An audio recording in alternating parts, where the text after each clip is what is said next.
2016, not the G20. DA members of Parliament Willie Okamp and Alexandra Abrahams are set to be sworn in to President Cyril Ramaphosa's cabinet this morning. Okamp and Abrahams were appointed during a minor cabinet reshuffle last week.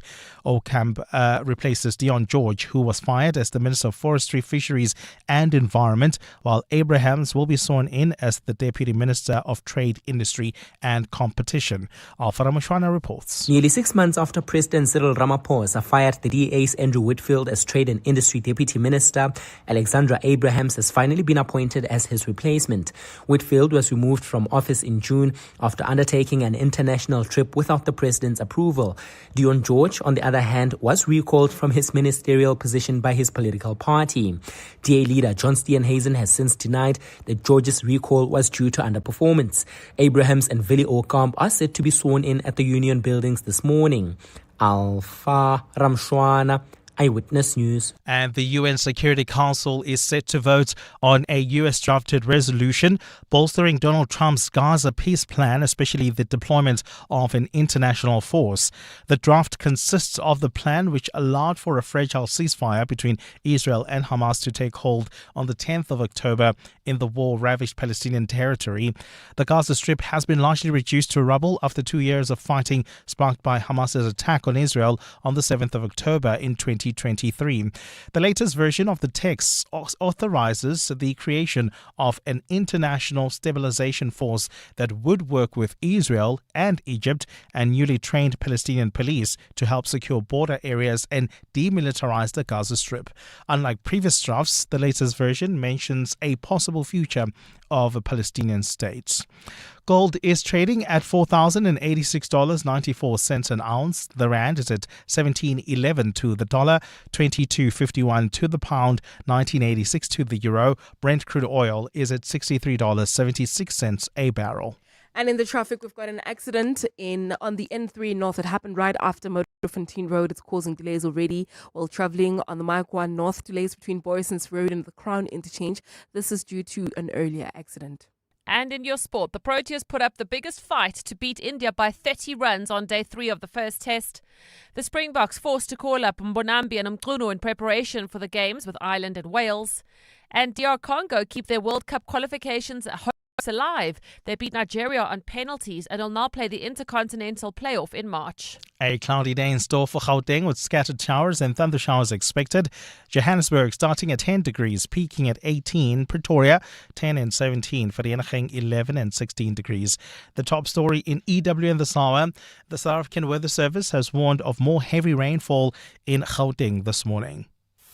EWN, in touch, in tune and independent. For the latest, visit ewn.co.za or download the EWN app. This is Breakfast with Bongani Bingwa On 702. Let's walk the talk.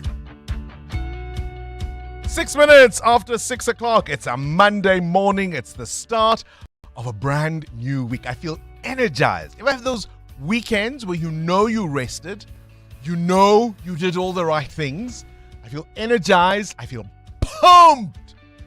Or as we used to say in my church days, I'm fired up. I'm fired up. Are you feeling fired up? Are you feeling my energy? Or are you rolling your eyes thinking, oh, calm down? Doesn't matter. We are thrilled to have you listening to 702 Breakfast this morning. So much to deal with on the show. So wherever you are listening to us from Hyde Park to Camps Bay, from Bantry Bay to Centurion, from Pretoria to Lenasia, from Houghton to Bryanston, from Melville to Midrand. It doesn't matter. We welcome you as part of our 702 family. I'm not alone, of course, as always. I'm with my colleagues, Siam Tanda and Rapfiwa, the producers behind the scenes. We've got Palisa starting the clock and so much more. I'm Mukhelang Ramila here to map out the roads for us. Mm-hmm. It's been a hectic weekend. Oh, it's been. Some of the flooding visuals, some of those low-lying areas, those bridges completely impassable. It's going to be a busy Monday morning. It's certainly going to be a busy Monday morning, Bongani, especially because some of the roads are still closed off to traffic because of the floods. So especially if you're traveling in Boksburg, the east of Joburg, as well as the city of Tshwane, those were the hardest hit yesterday. So we are bound to experience a lot of delays in those areas, and please be on the lookout and drive safely. This is Breakfast with Bongani Bingwa. On 702. Let's walk the talk. If you were affected by the flooding wherever you are around Gauteng, do let us know the areas that are still of concern. And if you were impacted in any way, we'd love to hear your story and your experience over the weekend. The other big story, of course, has to be now, days before the big summit. Mutero Haripe, B20 conversations, C20 conversations, everybody from media, from climate to business to even civil society having a conversation ahead of that G20. Good morning. Good morning, Bongani. Are you energized? Are you looking forward to the G20? No, I'm very energized. Maybe not as much as you, but I'm very, very energized. Let's talk about the G20. I thought you were going to ask me a question about the G20. That's why I setting it up. You know, I'm teeing it up. No, I'm more of a through pass kind of person. I'm teeing it up for you. Yeah. You see? So B20, G20. Good evening. It's all happening. I think it started with Friday for me, with the S&P Global giving us that rating. Yes. A very, very big one for South Africa. Was that a surprise? Because you may remember my conversation earlier in the week with Isaiah Mhlanga. Yeah. And he seemed to think, not yet. I think it was a surprise because ratings agencies have always given us a wait and see approach. Let's see how far you get after the new government comes into place. Let's see how far you get after you grow beyond 1%. It's always been another thing to take off. So they're willing us on now? Yes. Is that your sense? They're willing us on now? They're willing us on. They're starting to see a clear picture, especially when it comes to fiscal policy in the country. It's not all great yet, but they're also saying they're seeing where the country's going. They see what we're doing. All right, that's great news. And of course, all week we'll be telling you about what to expect from that summit. Now, on our menu today, we are going to be speaking to Yasin Tiba, who is the director at Vision Tactical. They're part of the Anti-kidnapping unit working with police, and Gauteng remains the epicenter of this particular crime.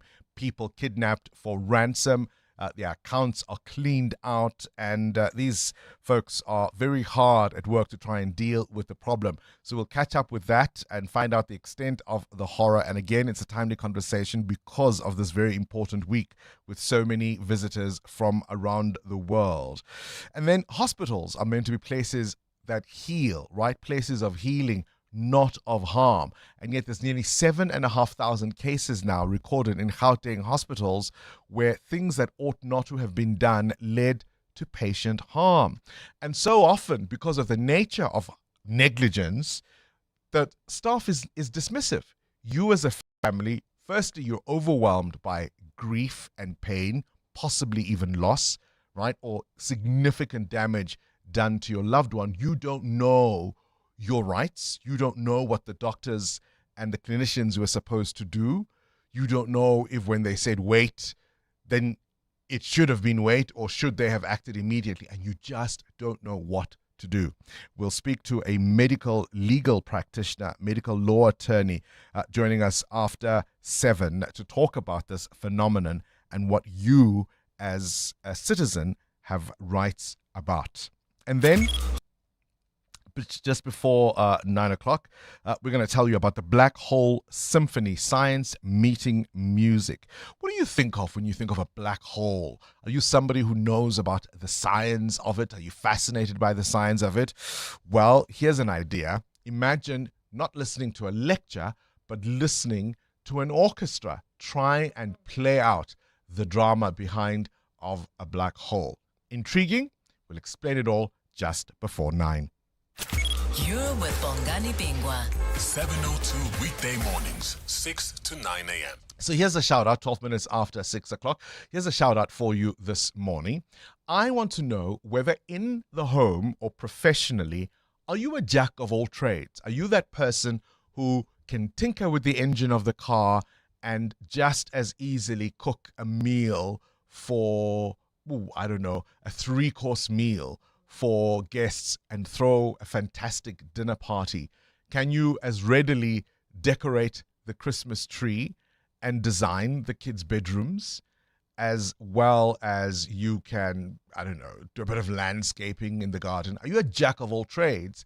And professionally, yes, you may be doing what you're doing now, but are there other career options for you that you think, yeah, if I gave this enough of a go, I could pursue it with some vigor and actually succeed? For example, if I wasn't doing this kind of thing, I think I'd be fantastic as a judge on one of the talent shows like The X Factor, for example, or if there was a version of South Africa's Got Talent, something like that. I think it'd be absolutely amazing. Because you're judgy, or because I know about the arts, because I know about performance, and because I think I'd be a good mentor and coach to the contestants who are really hoping for a big breakthrough. I know about entertainment. I know how to entertain, and I know how to be entertained, and I know how to be entertaining. See what I just did you've there? made your case. So I think I could do that. I think I could do well in something that has to do with television and cooking. Not sure quite what, but you follow what I mean? Yeah. Yeah. Are we talking about giving it a shot, or are we talking You about? see my mind right now. Like, are the bosses listening? Do you get what I mean, Mateo? Yeah, I completely get you. Look, for me, it would be like handyman work. I think I've fixed a lot of things around the house that are still fixed to this day. So I think I love that they're still fixed. I think we can pass me off there. I've worked in logistics before as a dispatcher and data capturer. So I think I could, if I wasn't doing this, I'd probably be doing that. Events coordinating. At a much higher level, though. I think, by now, yes. Like head of planning or something like Yes. that. Yeah. Yeah. I think, those three. Amo? I'm yet to meet a mother who's not a jack of all trades. I'm really yet to meet them because as a mom, personally, I know when my child is not well, and not because they are sick or, but just looking at them, I can see that something is not okay there. I can cook for my family. I can do everything. I can run the laundry machine while I'm cooking, while I'm doing homework, while I'm also just assisting my husband with something. So And you've got eyes at the back of your head as well. I do. Yeah. That's why you're doing the traffic, because you can see everything. Breakfast with Bongani Bingwa on 702. Let's walk the It's a talk. 6:15. We welcome your voice notes on 072 702 1702. We'll explain why we're asking this question, of course, coming up. Are you a jack of all trades in your home or even professionally? Tell us about your multiplicity of skills. One of the things I certainly think I know how to do is to celebrate. I know how to sit on the couch and enjoy my sporting weekend. And just to remind you of why I have so much energy, we'll start here. Advantage! Far side, loose head. Around the corner off the base of the scrum goes Smith. Williams can see it. Libok, cross field. That's the way to finish it. That is the way to finish it. That is the way to finish it. Did you watch the rugby, Mateo? I know it was on at the same time as Bafana. It was just switch. I was watching Bafana on my phone and the rugby on the TV because the kickoff was almost the same. Yeah. So I was checking on the box and then watching Bafana at the same time. They also won 3-1 against Zambia. Yes. In preparation for AFCON, I think in December. So we're doing quite well, man. We're winning. 14-man Springbok side absolutely just demolished the Italians. But as fantastic as Bafana and the Springboks were on Saturday, I think the Proteas men did the extraordinary. They walked on water yesterday. Have a listen. Now, this is a fantastic catch by the captain. He said, I'll do it. Huge pressure on this catch too. Going over his shoulder. Previously we saw Rickleton say the sun was in his eyes. Akshar Patel mishit on this occasion. He had to go for it, to be fair. If there was an opportunity for India to win this game, it was this matchup. Themba Bavuma, that is a great catch. That is a fantastic catch by Themba. You can see the relief on Keshav Maharaj. And they've taken it. Cross ball. 2 wickets and 2 balls for Maharaj. And the South Africans cock a hoop. They have beaten India in this first test match here at Eden Gardens, Calcutta, and the crowd in stunned silence. Stunned silence indeed, because of course you remember Temba Bafuma in the first innings was sledged by the Indian team. They called him a dwarf because of his height, and yet he was the only player in 3 innings who scored above 40, 55 not out in the second innings, and that fantastic catch. And he showed, of course, that it's really, it's not the size of the man in the fight, but the size of the fight in the man. Breakfast with Bongani Bingwa. Uteo Kharipo, you've got a question of your own? And now it's going to be a funny question because of what you just said. Do you celebrate small wins or... I had no idea he was going to ask that question. I laughed. I really... Do you celebrate small wins, or are you the type of person who likes to wait for major achievements before you make a fuss? I've learned to celebrate small wins because sometimes you win little battles, but the war is one of attrition. Yeah. And sometimes the war doesn't even feel like you won it, even though you may have. Do you know what I mean? Because you've got so many wounds and scars and the battles were so intense. But I think if you stop and celebrate the small wins cumulatively, you will feel the experience of winning the war. It's absolutely vital to celebrate the small wins. It's something I still need to learn. Right? Yeah. It's not about the size of the man in the fight. Right? But... size of the fight in the man. 702. Weather. Let's look at your weather now. 19 minutes after 6 o'clock. A cloudy day in store for Gauteng with scattered showers and thunder showers expected. Temperatures in Jozi peaking at 18 degrees. Pretoria 17. Vereniging 16. Johannesburg in Cape Town will be 33. That sounds absolutely delightful. Bloemfontein peaks at 23. That's the same story for Gauteng and East London. Kimberley 26. Durban 21. EWN Traffic. This EWN Traffic is brought to you by Outsurance. SMS out to 45142 now, and you could save on your car insurance. If you don't, ask them for 500 Rand. Let's have a first look at the roads. Good morning again. Good morning once more, Bongani. Morning 702 lenders off to a very busy Monday morning. We've got an accident reported already on the R59 North. This is in the Marisdale area, Alberton. It's causing delays between Swartkopies Road and Nelson Mandela Avenue. There's another one reported on the N12 East. This one is in the Lynmere area. It's right after Komara Street, causing heavy traffic volumes. And if you're heading towards Alexandra, another accident seen in the Greenstone area. It's on the N3 North after Bodefontein Road, also slowing down traffic there. Please be on the lookout and drive with care, and also do plan your trips ahead of time, as we will be experiencing wet weather conditions on the road, which will demand you to drive a bit slower than usual. So absolutely keep it safe on the roads. More updates coming up. There's more EWN on air, online, and on the EWN app. The Outsurance pointsmen know that every car on the road carries a story. There's a car with a work commuter. She's done this route 1,000 times. Perhaps she's daydreaming of a different job, or just counting down to the weekend. The Outsurance pointsmen know it's not just another car in traffic. It's anticipation on the move. Every story's different, and every story matters. That's why the Outsurance pointsmen have been doing what they do since 2005, in proud partnership with 702. Outsurance is a licensed insurer and FSP. Part of the 702 family. From the undeniable chemistry of Bongani and Adam on The World View, to hanging out with Clement, to sports and good things too with Mandy and Brent, discussing the upside of failure with Relebohile Maboja, to a song, a book and a dish with John. Who can forget Stephen navigating us through personal finance? 702 has everything for everyone. It's informative, it's witty, it's real. Let's walk the talk. Balisa in Waterfall. Welcome to our 702 family. Let's walk the talk.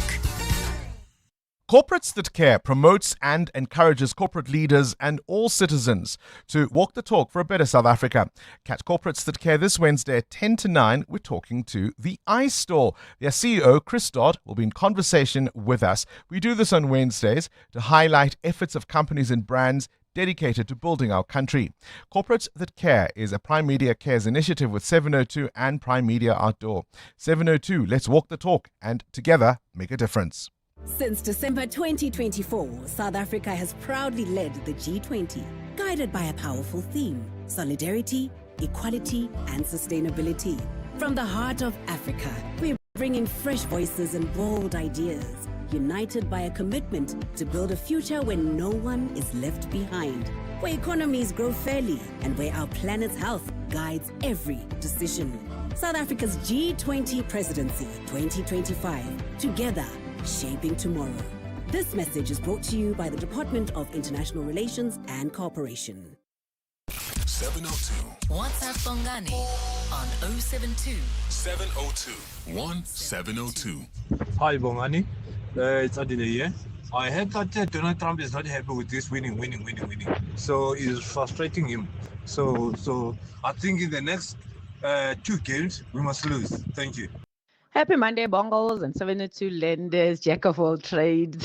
My profession in HR department, you are literally just forced to be everything: a counselor, a mother, a friend, a doctor sometimes, and people will not be sick. Sometimes they just need a hug. So really, it is taught me that you can be a jack of all trade. And of course, what Amos said as a mother as well, in the home, they think I'm a hero. I can do everything. So yes, we do that, even if it's not by choice, right? Happy Monday, guys. Have a good week. Thanks, guys. Shadi for Crampton Park. Wow, I mean, talking about winning Andile, I'm afraid we're going to keep doing it. Certainly under Themba Bavuma. He's played 11 tests as a captain. He's won 10 with 1 draw, right? He's won 10 with 1 draw. So I'm afraid, Andile, we're going to keep winning. Shadi, we're asking this question, by the way, because of this fantastic interview we're going to have just before 9 about the Black Hole Symphony. Our guest, Yashin Modi, is an actuary, right? He's a music composer and performer and conductor. He's also the current head of marketing at Discovery. That's more than just jack of all Right? trades. That is just master of many trades. He's a master of all, hey. So that's why we're asking that question. One of the brightest people you will ever meet. Start your day with Bongani Bingwa on 702. Let's walk the talk. Here's something that I think is quite significant. 25 after 6. How much do you think it would go to fixing some of the issues around corruption and maladministration, particularly when it comes to public funds?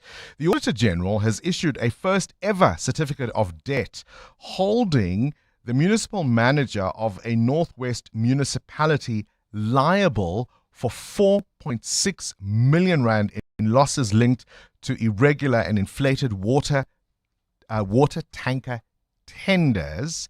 And so what she's saying is, you were the executive authority, you signed off on these things, they were irregular, there are certainly corruption questions around these tenders, so you pay in your own personal capacity. It's quite extraordinary. She's been given the powers to do this, and much as I laud her for doing it in this case, I think it should be the norm.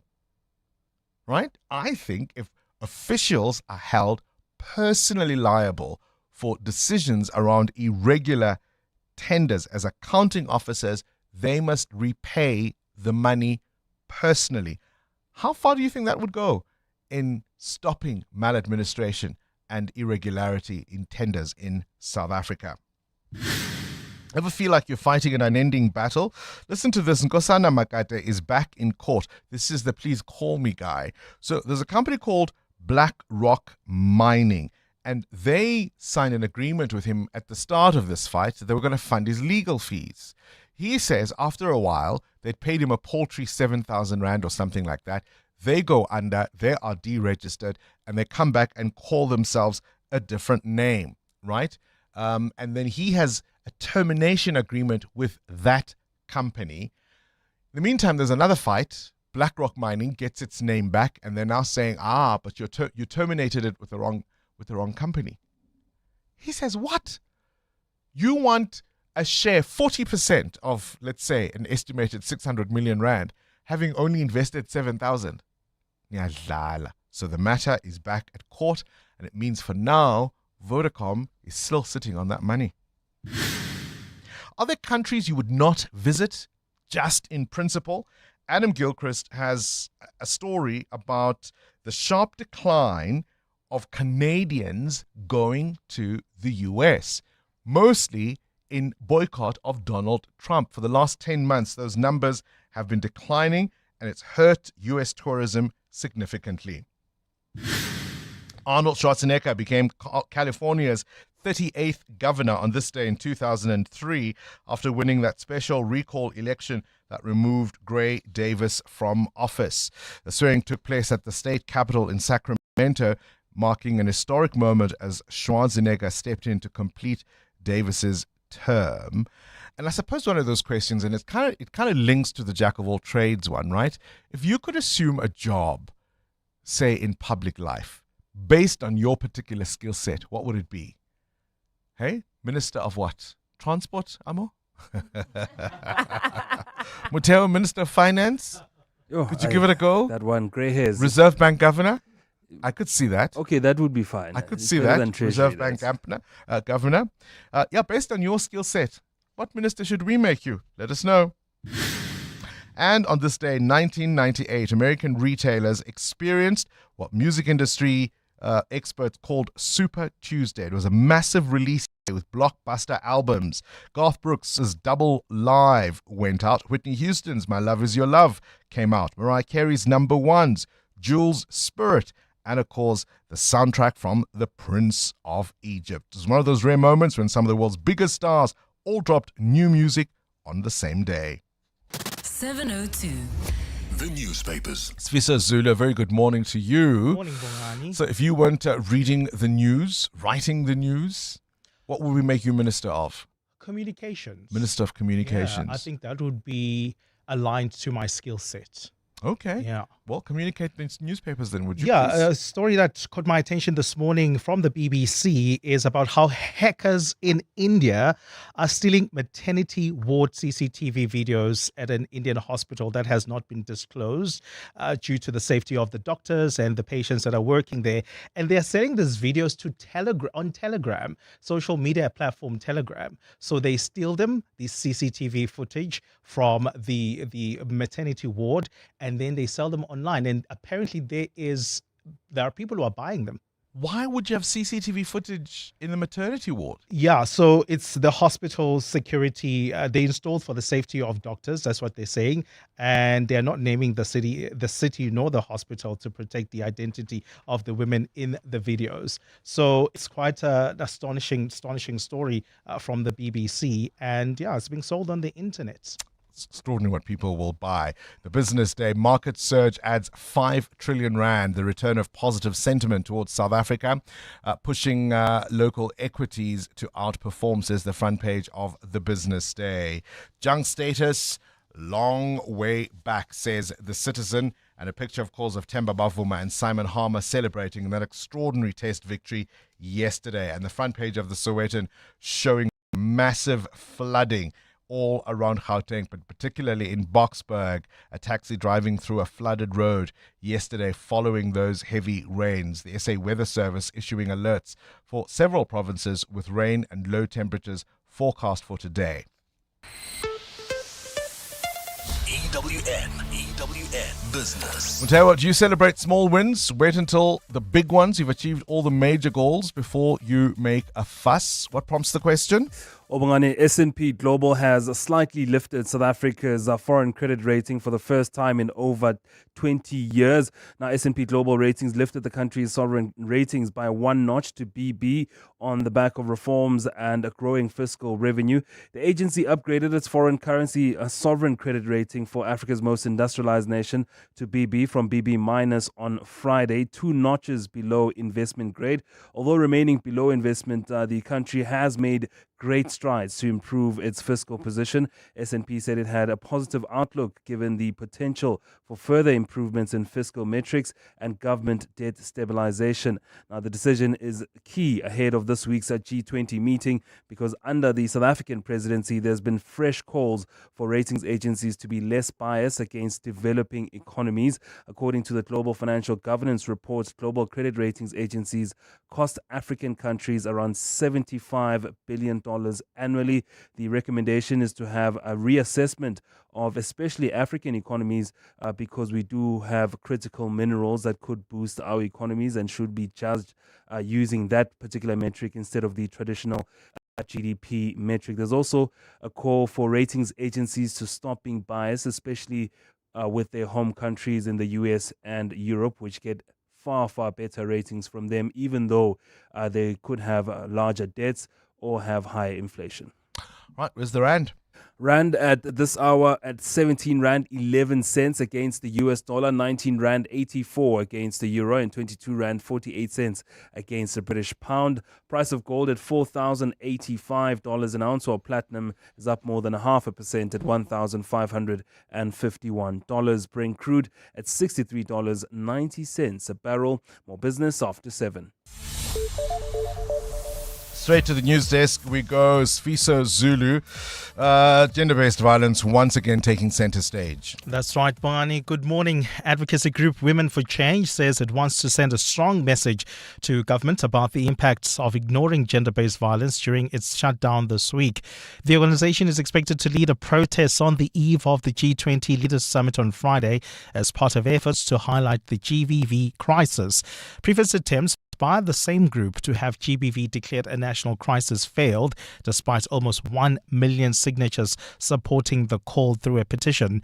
Spokesperson of Women for Change, Bulelwa Adonis, told Rise Mzansi over the past weekend that the summit is the best shot at getting global attention for the cause. This economic disruption at this time where we're trying to show our best foot feels like such a beautiful moment to highlight this issue. It's tough because shutdowns can also be perceived as, well, no, now you're just wasting time and why are you doing this to the country and this isn't going to have an impact. You can never equate the cost of an economy to the cost of lives. It's just not even in the same conversation. The Gauteng Transport Department has called on e-hailing operators to come to the table as part of efforts to create an efficient and compliant public transport system.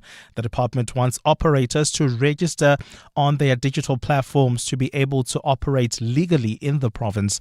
Participants in the public transport have repeatedly warned that gaps in regulation leave both drivers and passengers vulnerable to unsafe situations. Department spokesperson Melita Madiba says they want to ensure that the industry is safe for everyone. It is important for all e-hailing operators to register their apps by visiting the office of the National Department of Transport. The department will also convene meetings across the province to provide details and ensure that e-hailing operators fully understand what is required and are able to comply. And former ambassador to the US Franklin Sonn has been hailed as an exemplary leader as South Africans continue to mourn his death. Sonn died on Saturday at the age of 86. Throughout his career, Sonn served on the boards of at least 7 major companies, including Absa, Pioneer Food, Airports Company South Africa, and paper giant Sappi. The University of the Western Cape has also honoured the anti-apartheid activists both as an alumni and what they have described as a symbol of a visionary service. University spokesperson Gesant Abada says his life's work helped shape South Africa. He was a courageous educator, diplomat, and nation builder whose life's work helped shape a more just and democratic South Africa. Spokesperson for the Cape Peninsula University of Technology, Lauren Kensley, says Sonn's legacy will never be forgotten. Dr. Sonn returned regularly to engage our management and VC long after leaving, and his input will always be appreciated. His rich life as an author, academic, diplomat and businessman is an inspiration to us all. And the ANC's acting spokesperson, Nongeba Mhauli, says the party will remember Sonn for his immense contribution to the anti-apartheid struggle. Dr. Sonn was not only a diplomat but also an anti-apartheid activist and also the struggle for a free and democratic South Africa. We wish to say that to his family and friends, the ANC has truly lost a cadre and the people of South Africa has lost a stalwart. May his soul rest in peace. A cloudy day in store for Gauteng with scattered showers expected. The temperatures are at lows of 10 and 11, peaking at highs between 16 and 18 degrees. And in the traffic, we've got a major accident scene on the R59 North. This is in the Alberton Mearsdale area. It's right near Nelson Mandela Avenue. Delays from Klipprivier Drive while traveling in Lynmere. Another accident scene on the N12 East after Komaru Street, causing delays. The top story this hour, advocacy group Women for Change says it wants to send a strong message to government about the impact of ignoring gender-based violence during its shutdown later this week. At Auto & General, we understand your business is built on more than just vehicles. It's your stock, tools and equipment, and the premises where you work. Auto & General Business Insurance is designed for businesses like yours, protecting your assets against fire, theft, storms, and other unexpected events. To protect your livelihood, visit autogen.co.za and get an obligation-free business insurance quote. Auto & General, never not there. Auto & General is a licensed non-life insurer and FSP. T's and C's online. Whether it is a CCMA referral, problems with a mechanic, unfair blacklisting, or an uncontested divorce, Clientele Legal offers professional legal services to all South Africans. Our plans are affordable, and you receive up to 745,000 Rand worth of legal services per year. We cover civil, criminal, and labor-related matters. Our nationwide legal teams are standing by to support you 24 hours a day. Plus, all plans include a 5,000 Rand bail benefit. Join today. SMS LEGAL to 48721. That's legal to 48721. Clientele General is an authorized FSP and licensed non-life insurer. T's and C's online. Standard rates apply. 702. WhatsApp Bongani on 072 702 1702. Yo, Bongani, you can make me minister of bread slicing. I don't care. I'll just be a minister for a year. All that money they make, I'll just put it away and I'll retire. That'll be fantastic. From Rustenburg. Good morning, Bongs on the team, 702 Land. Bongs, of course, I know how to entertain people. I know how to get entertained. I know how to celebrate. Of course, Muteo, small wins, I do that all the time, and I actually go big. And I do that all the time with my lovely wife. So yeah, small wins, I go big. Joel from Kempton Park, have a splendid Monday. I think it goes without saying, Bongani, I'd create a new ministry and call it the Ministry of Potholes and sort all these Joburg roads out. Kevin from Joburg. Right, I think we can see what's front of mind for a lot of people, particularly if you've had your car damaged in these potholes. We're asking you a number of questions this morning, including how readily and how happily do you celebrate small wins, or do you wait for the big victory before you go into celebration mode? The other issue we're asking you, the Auditor General issuing a first ever certificate of debt, and this is to hold a municipal manager personally liable for losses linked to an irregular and inflated tender. 4.6 million Rand. If you're not going to do your job and you're going to let the entity lose money, you are paying for it. How far do you think that would go in correcting the wrongs in public life? EWN Sport. Oh my gosh, 20 minutes to 7. Cindy Paluta, what a week of sport. You tweeted something which I thought was really cool. You said you feel sorry for those people who just don't enjoy watching sport, and I absolutely have to agree with you. So I said I genuinely feel sorry for people who don't get a thrill out of it, right? Yes. And then I was being like the people who say, oh, I only watch soccer when it's the World Cup and I got drawn, Senegal to win or whatever. Or, oh, I only watch Wimbledon final. Or so I was like, I just want to know, the people that don't watch sport or don't care for it, where do you get your thrills? And there was a guy who replied, I was like, because it was Twitter, obviously. He was like, oh, what do you mean that if you don't like sport, then you can't get thrills? I'm like, no, I'm just actually genuinely interested to know, because for me, yesterday morning, the Proteas against India, I literally, on Friday morning, when the game had started, and I left work, and we were about 4 hours into the game, I went, oh, this is going to be over by tomorrow afternoon. It's going to be so bad. And I woke up Saturday, and I was like, oh, this is going to be over by the end of today. And I woke up Sunday, and I was like, oh, this is really bad. But as it started turning, and I started checking, I actually switched the TV off. I was like, I can't dare to believe, I can't dare to dream, I can't dare to hope. And they did it. The Proteas beating India. at Eden Gardens. We were talking about this the Yep. whole of last week. You Yep. were saying, oh my gosh, Eden Gardens going to be so There were tough. so tough. 39,000 people there for Right. for the third day. To watch India lose by 30 runs, to watch India not be able to defend 124. It's phenomenal. Extraordinary. I mean, the Proteas walked on water yesterday. I mean, and to your point about people don't enjoy sport, on Friday, I went to one of the sporting shops and I got a T-shirt because some of the members of the T-shirt got me that the new Pirates jersey. And I was talking to the lady at the till. She said, I don't watch sport. Oh. And she works in a sports shop. And I just thought, you miserable thing. You miserable thing. I just thought, you miserable thing. And she even looked it too. It's the same. It's the same when people go, so what do you do for a living? And they know exactly who you are.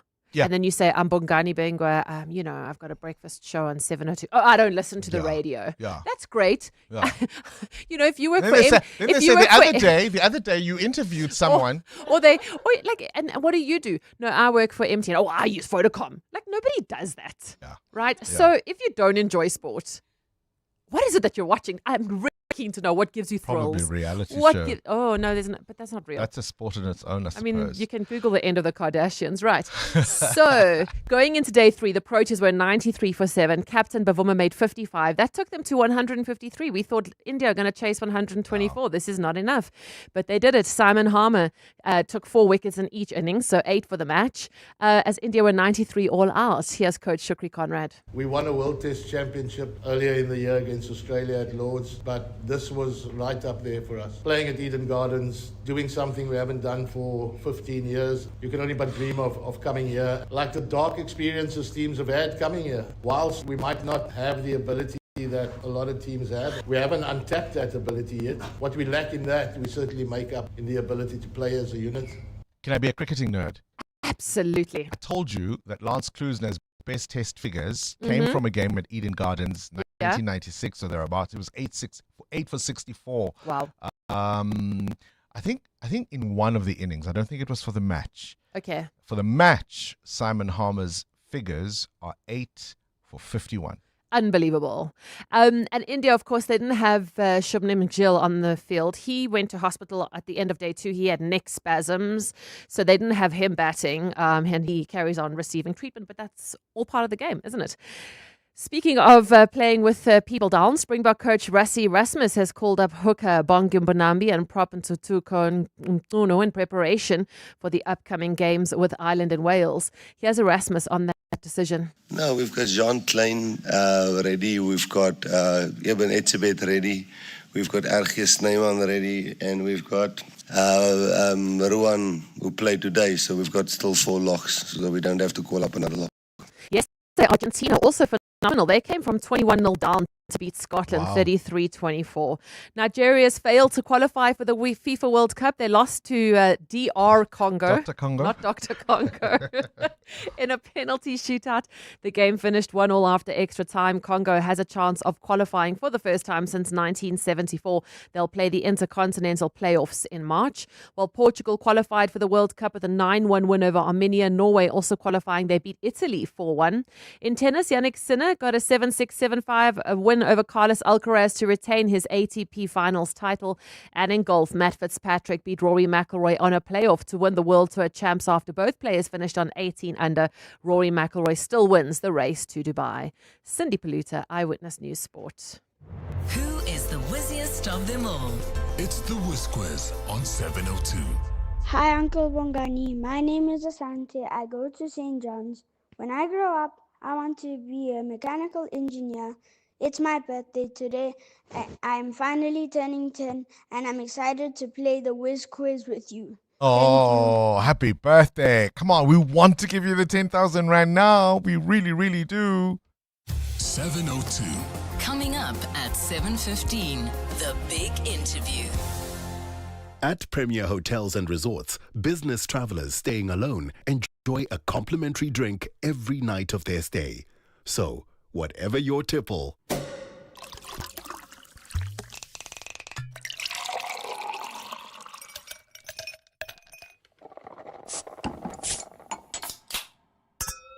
it's on the house at any of our 24 hotels and resorts nationwide. Book today at premierhotels.co.za. Let's count backward. 5. Insurance. 4. Pineapple. 3. Insurance. 2. Pineapple. 1. You're under. Pineapple FSP 48650 is underwritten by Omart Insure Limited, a licensed non-life insurer and authorized FSP. EWN Traffic. 13 minutes before 7 o'clock, let's catch up on the roads. Still wetness out there. A crash on the N3 North, Amo.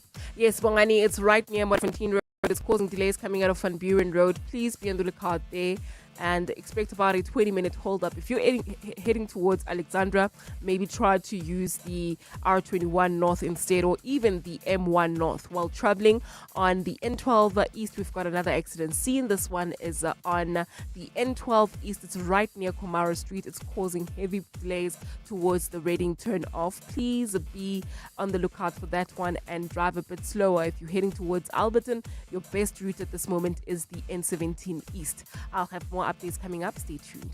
There's more EWN on air, online, and on the EWN app. At the heart of the global conversations shaping the future, Africa's voice matters more than ever. And as Africa's largest bank by assets and lead sponsor of the B20 Summit, Standard Bank Group is proud to spotlight the continent's growth, partnerships and potential on the world stage. Through informed dialogue and powerful partnerships, Standard Bank is driving sustainable growth where it matters most. Standard Bank is an authorized FSP and registered credit provider. Bring your daydreams to life with Norwegian Cruise Line, sailing to over 400 exciting destinations around the world on 21 spectacular ships. Explore iconic landmarks in Europe, hop islands in the Caribbean, and much more. When it comes to dream holidays, think NCL. For the best cruise deals, visit ncl.com or contact your travel agent. Restrictions apply.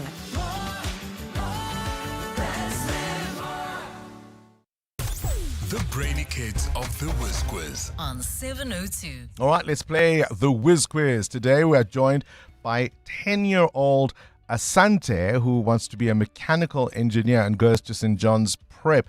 Asante, first of all, my guy, happy birthday. Thank you. How are you feeling on your birthday to be playing the Whiz Quiz? Very good. Okay, listen, I want to give you this money, hey? I really want to give you this money. Okay, let's see how you fare. Let's play the Whiz Quiz. True or false? In tennis, 0 is sometimes called love. True. Correct. What is 20 plus 40? 60. Correct. The word YOLO stands for you only live what?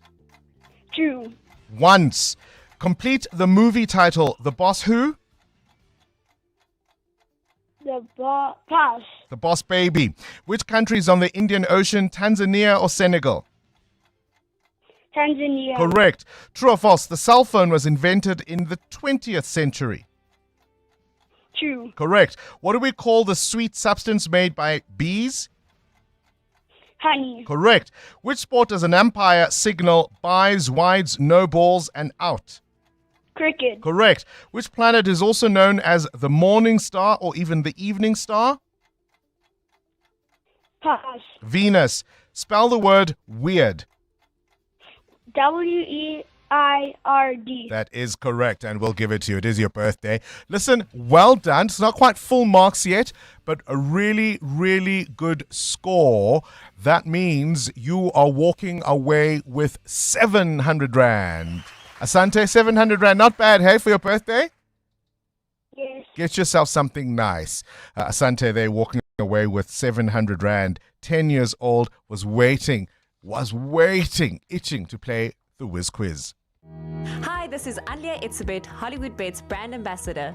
A reminder that you can still shoot for the stars while playing responsibly. If you or someone you know needs help, call the South African Responsible Gambling toll-free counselling line on 0800 006 008 or WhatsApp help to 076 675 0710. Hollywood Sportsbook is a licensed betting operator. Hollywood Bet supports responsible gambling. No persons under the age of 18 years are permitted to gamble. Winners know when to stop. Business Outsurance are experts in business insurance for butcheries, restaurants, beauty salons, and more. Here's Gert. I definitely have peace of mind that Business Outsurance is protecting our business. I do think Business Outsurance are the best insurance company out there, and they gave us the best quotes. Switch to Business Outsurance and you could get a massive 20% discount on your business insurance premium. Visit outsurance.co.za. Switch and save today. Licensure and FSP. TCs and information online.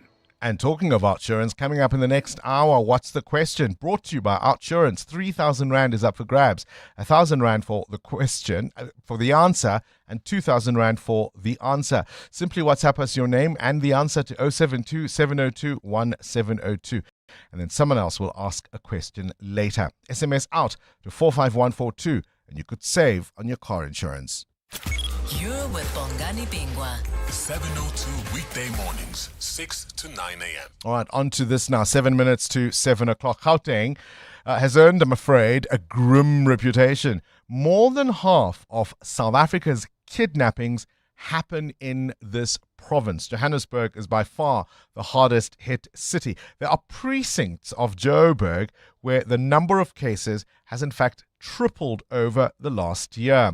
Express kidnappings, victims held for cash or ransom, all of those seem to be on the rise. Now, the Anti-Kidnapping Unit has just been awarded the 2025 Provincial Commissioner's Excellence Award for its impact against the crime and its syndicates across the province. And they work in tandem with private operator Vision Tactical.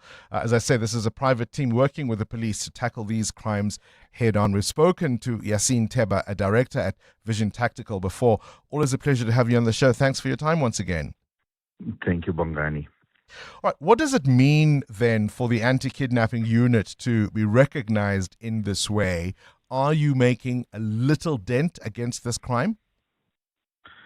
Well, Bongani, you rightly say that kidnappings in Gauteng is a major concern. The organized crime threats, and this award shows that the coordinated teamwork, the intelligence-driven operations do work. It's a message of hope also to the members that partnerships are making a dent. And we are seeing a significant amount of cases where we are winning the fight against these syndicates, exposing them. And we're getting to a point now where our intelligence is also preventing kidnappings. And we're seeing the results over the past 6 to 12 months. How much is the fact that Johannesburg now has all of these cameras around the city on many roads in many suburbs? Are you able, through that kind of network, to gather intelligence quickly when the threat presents itself?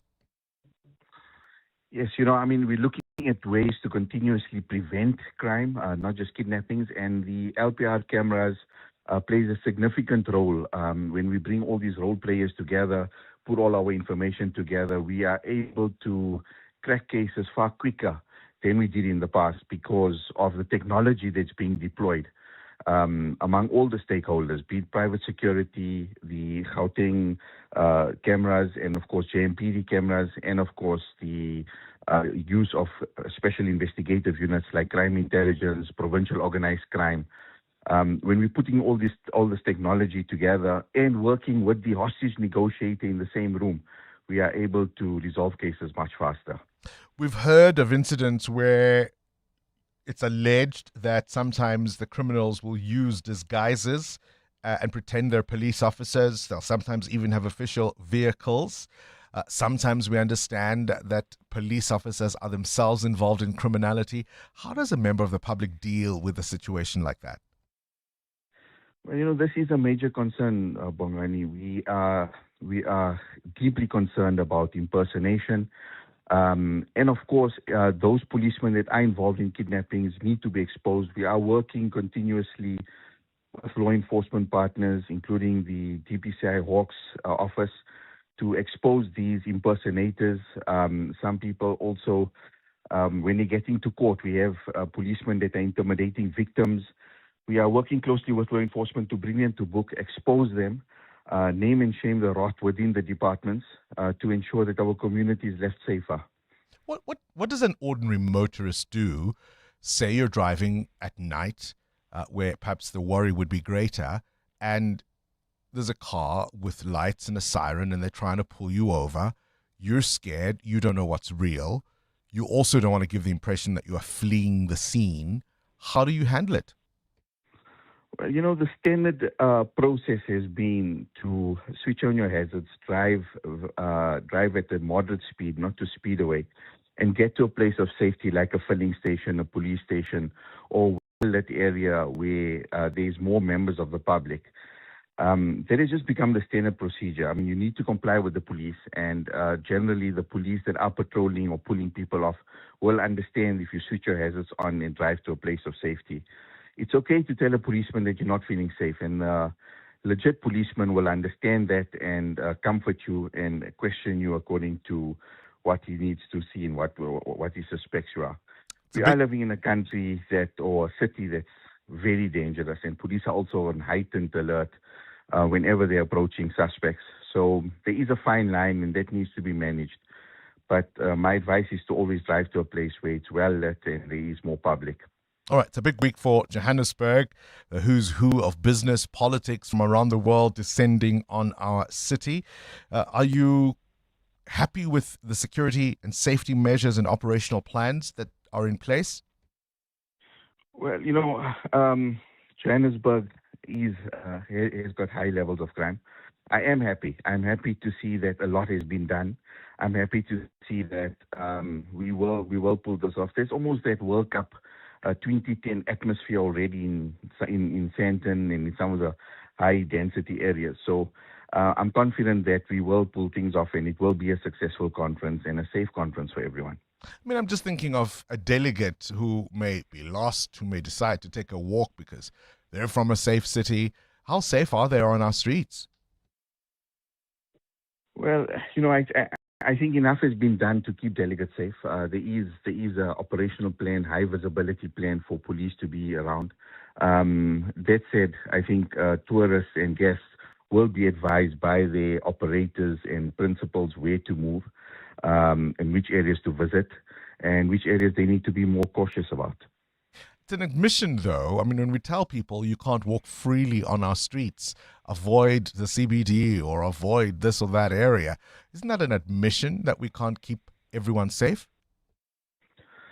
Well, I think we'll be fools if we don't admit that Johannesburg is not safe. But I think we've taken a number of precautions and a number of campaigns as a build-up to the summit. I think we are informing people that, yes, Johannesburg is not safe in most areas, and which areas to visit at night and where to go to and which transport to use.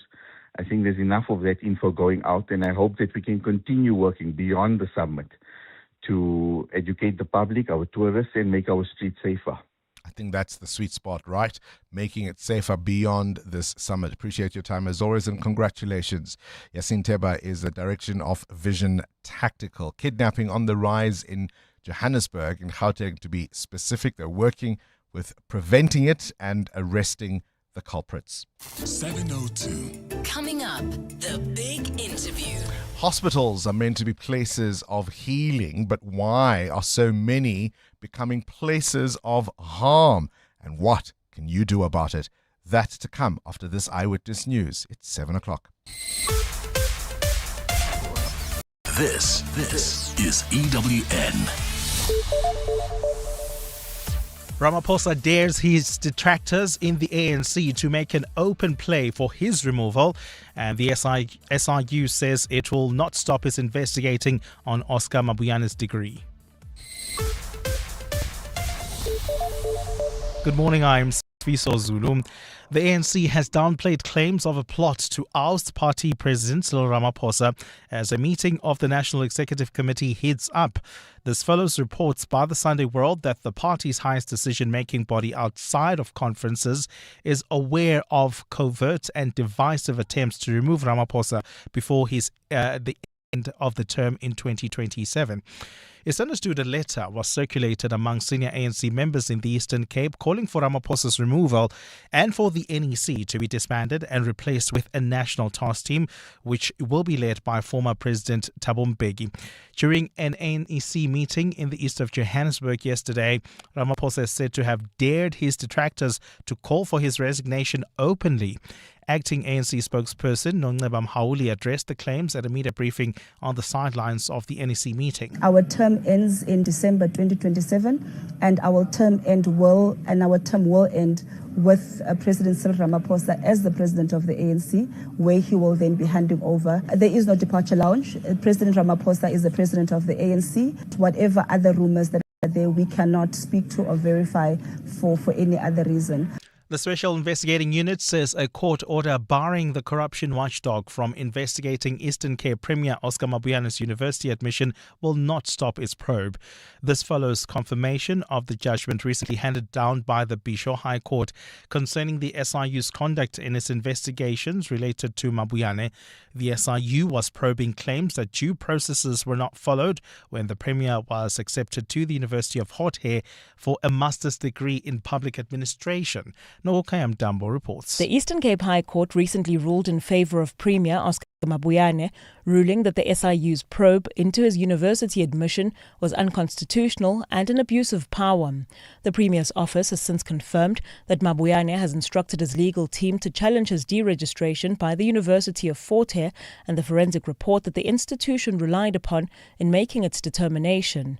But the SIU says the court ruling doesn't affect the probe after the watchdog requested an amendment to the initial proclamation to extend its scope and duration. The SIU says it will refer any evidence of criminal conduct uncovered during its investigation to the NPA for further action. Nogukanyam Dambo, Eyewitness News. The city of Johannesburg has denied reports that Mayor Dada Murero diverted 4 billion rand from his capital expenditure budget to prevent worker protests ahead of the G20 summit. It's understood that the South African Municipal Workers Union has been in discussions with the Metro regarding pay adjustments. While the city has confirmed it met with the union, it insists that no funds were redirected to prevent protests that could disrupt this week's summit. City spokesperson Katu Mulaudzi says it would be unethical for the city to divert capital funds. No funds have been moved, no capital budgets touched, and no such discussions ever took place. Our agreement with SAMU is part of a long-standing process to fix salary disparities dating back to 2016, not the G20. And at least 3 people have been killed in a Russian strike on a city in eastern Ukraine. 10 other people are said to have been wounded in the attack on the city of Balaklia. Russia has targeted Ukrainian territory almost daily with drones or missiles since the beginning of the invasion in February 2022. As winter approaches, Moscow has also increased strikes on energy infrastructure, while Kyiv has regularly targeted depots, oil refineries and other facilities in Russia. On the front lines, the Russian army continues to advance, particularly in Ukraine's southern region, where it captured 2 villages on Sunday. Gold is trading at $4,083.17 an ounce. The rand is at 17.10 to the dollar, 22.48 to the pound, 19.84 to the euro. Brent crude oil is at $63.87 a barrel. And in the traffic, we've got delays along the N12 East. It's actually bumper-to-bumper traffic between Klipprivier Drive all the way to the Reading interchange. That accident is causing these delays. It happened after Komara Street, so please be on the lookout there. If you're heading towards Alberton, please try to use the N17 East instead. And in your sport, Proteas captain Bavuma says real self-belief saw his side defend 124 for an unimaginable 30-run win over India at Eden Gardens. Springbok coach Rassie Erasmus scratching his head at how his 2-meter players can go even lower in getting their tackling right. Portugal and Norway have qualified for the FIFA World Cup, while the DR Congo shocked Nigeria to go to the Intercontinental Playoffs in March. A cloudy day in store for Gauteng with scattered showers and thunder showers expected. Johannesburg is at a low of 10 degrees, peaking at 18. Pretoria 10 as well, peaking at 17. Vereeniging 11 and 16. The top story in EWN this hour. The ANC has downplayed claims of a plot to oust its president Cyril Ramaphosa as a meeting of the National Executive Committee heats up. EWN, in touch, in tune, and independent. For the latest, visit ewn.co.za or download the EWN app. This is Breakfast with Bongani Bingwa On 702. Let's walk the talk.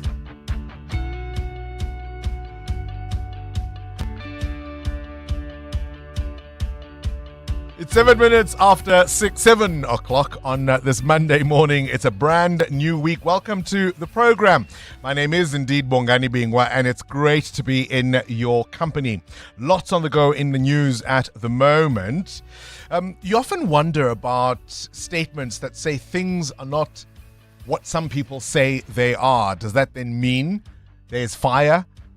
There's smoke where that fire came from, or there's fire where that smoke is. You know what I mean. The ANC downplaying claims of a plot to try and oust party president Cyril Ramaphosa. This was, of course, as the meeting of the National Executive Committee heated up this weekend. You'll remember the NEC is the party's highest decision-making body between conferences. And the succession conversation within the ANC is already well underway. I think most pundits would put Paul Mashatile as the next ANC president. There are talks, though, of what about a woman? The Speaker of Parliament, Togo Didiza, is a name that's increasingly being mentioned. Do you think South Africa is ready for a female president? I ask this because I want to play a clip for you now that takes us to the US. Michelle Obama, the former First Lady, in conversation with the actress and now podcast host Tracy Ellis Ross, who was asking about whether or not Michelle could consider a run in the next election. Here's what Mrs. Obama had to say. As we saw in this past election, sadly, we ain't ready. That's why I'm like, don't even look at me about running, because you all are lying. You're not ready for a woman. You are not. So don't waste my time.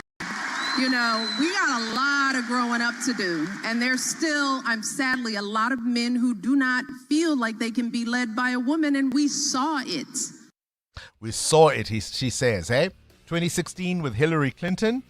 And of course, in the last one where Kamala Harris just was not going to win against Donald Trump. You think South Africa is ready for a woman president? I don't know. 9 after 7, things you need to know at this hour. Heavy rain across Gauteng has been causing widespread flooding. Trees are falling everywhere. There have been power outages in some areas, infrastructure damaged in others. And of course, we're all being urged, if you can avoid travel, if you can stay indoors, do so. Emergency services remaining on high alert. I've seen some visuals on social media that look quite frightening. Some of the flooding in Boksburg. And I think there was even flooding at one of the hospitals in the waiting area. It seemed really quite unbelievable. Now, did you watch the moment Nelson Mandela came out of prison? The whole world had to take the feed of the SABC on that Sunday.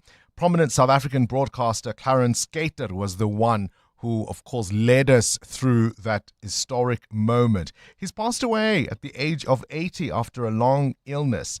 As I say, he's best known for anchoring that historic 1990 live broadcast of Nelson Mandela's release, but he received mixed reviews for his unscripted commentary. You have to understand the pressure this man was under. For most of his career at that point, Nelson Mandela had been termed by the propaganda SABC, such as it was then, as a terrorist. There was no Google, there was no internet. He hardly knew anything about Madiba, who hadn't been seen in public for for 27 years, right? So as he's coming out and there are all these new faces, he's got to do running commentary on Winnie Mandela, on Nelson Mandela. Who's the Cyril Ramaphosa helping him at the podium there? Who's that? Is that Trevor? He had no idea about some of these people. And of course, not everything he said was received kindly, shall we say? Have a listen to that moment. There's Mr. Mandela, Mr. Nelson Mandela, a free man taking his first steps into a new South Africa. Mrs. Winnie Mandela next to him, waving to the crowds. Hand in hand, they leave the Victor Verster prison. Officials, marshals, of the National Reception Committee trying to get the people, and a salute from Mr. Nelson Mandela, his wife Winnie, greeting the people outside the fences of the Victor Verster prison. That is the man who the world has been waiting to see. Ever been thrown in the deep end in your job? I mean, overall, that doesn't sound terrible, doesn't sound too bad, but he was certainly thrown in the deep end on that day. Now, Ethiopia have confirmed the outbreak or an outbreak of the deadly Marburg virus, with at least 9 cases detected in the south of the country. Urgent investigations are now underway. So Marburg is a severe hemorrhagic fever that can cause serious illness and even death. It's essentially a tropical disease, and there's no treatment or vaccine, but the disease spreads through contact with infected animals, and health authorities and the Africa CDC are working to contain. It's highly fatal, like Ebola, and as I say, no approved vaccine so far. And the US removing steep tariffs on several South African fruits, restoring SA oranges, and the competitiveness of our citrus product on the American market, offering some relief. And we're keeping an eye on this story. The SIU, the Special Investigating Unit, saying it's going to continue looking into the Eastern Cape Premier Oscar Mabuyane's qualifications. Remember, there was a whole hoorah. There was a proclamation issued to look at, amongst other things, the issue of qualifications. But it specifically looked at undergrad. So he objected and said, but hang on, the qualification in question, as far as I'm concerned, is a master's degree. You're overreaching. The SIU didn't even go bother to challenge that in court. They just went back to the president and said, okay, give us a new proclamation that now covers all degrees. That investigation is at a late stage, they are saying. Of course, there was this ruling that said, don't investigate this man, but it was based on the first proclamation, if you follow what I'm saying. So he is not out of the woods, not by any definition. This is Breakfast with Bongani Bingwa on 702. Let's walk the talk. EWN Traffic. All right, the CWN Traffic is brought to you by Insurance. SMS out to 45142 now, and you could save on your car insurance. If you don't, ask them for 500 Rand. Amo? Wet weather conditions on most routes, Bongani. Please drive with care and, keep a safe following distance. If you're traveling in Linmere at this particular moment, we've got that major accident scene. It's right near Komara Street. Delays between Kliprivier Drive and the Raiding Interchange. Like I said earlier, heading towards Germiston or even Alberton, please use the N17 East instead. While heading towards Alexandra, another accident reported on the N3 North. It's right near the Modderfontein Road off-ramp. It's also causing delays from Van Buren Road. And there's also bumper-to-bumper traffic on the N12 as well as the R24 West between Edenville Road and the Gidulis Interchange. Peak time delays there, while on the N1 South, more peak time delays between the Brockfontein Interchange and Olifantsfontein Road. About a 20-minute hold up there. Please be on the lookout and drive with care. More updates coming up. Stay tuned. There's more EWN on air, online, and on the EWN app. The Outsurance Pointsman can't help you find your passport, but they can help ease traffic congestion, so you get to the airport on time to check in. With Outsurance Pointsman on the road for the past 20 years, we can all get where we need to quickly and safely. Outsurance really means it when they say you always get something out. Outsurance is a licensed insurer and FSP. 702. Up next. The big interview. Progress builds. It moves, and it has a partner. That partner is Anglo-American. Together, we're building progress where it matters most across South Africa. With a 1 billion Rand investment into education in our host communities, $15 million pledged to the Global Fund to support community-based health services, 1.6 billion Rand in deals facilitated through our Impact Finance Network. And as a sponsor of B20 and G20, we're bringing that same spirit of partnership to a global stage, proving that when collaboration is real, progress moves faster. South Africa has a partner. Join the conversation on social media. Anglo-American, mining potential, building beyond. Selling your car has never been easier. We Buy Cars goes above and beyond to make the process simple, quick and rewarding, helping you get the best price with zero hassle. Get a great offer for your car, bike, boat or bakkie in just a few clicks. Just complete the form on webuycars.co.za and get your offer today. Or if you're looking to trade in or buy your next ride, you can choose from over 12,000 vehicles online or visit your nearest WeBuyCars branch or pod. With a wide range of vehicles and flexible insurance, finance and cover options, you're guaranteed to drive away smiling. So whether you're buying or selling, WeBuyCars makes it easy. Visit webuycars.co.za or any WeBuyCars branch or pod today. For the first time on African soil, business leaders from across the globe are gathered for the B20 Summit in Sandton till the 20th November. On the agenda, inclusive growth and prosperity through global cooperation. Every day, the Clement Manatela Show will be in conversation with Nedbank to discuss all the news, views and insights live from the B20 Summit. So tune in to 7:02 in conversation with Nedbank, proud sponsors of the B20 Summit. Nedbank is a licensed FSP and registered credit provider. 7:02. The Big Interview with Bongani Bingwa. On to this now. Hospitals are meant to be places of healing, aren't they? So why do they so often turn into places of harm? This year alone, nearly 7,400 patients were hurt in preventable ways, and that's an increase from last year. From bed sores to infections to falls and even, of course, self-harm when there isn't supervision. The worst hit, Chris Hani Baragwanath has more than 1,200 cases. Then there's Dr. George Mukari, Steve Biko, Charlotte Batleke, and Helen Joseph. Accountability, only 55 staff members faced discipline. 55.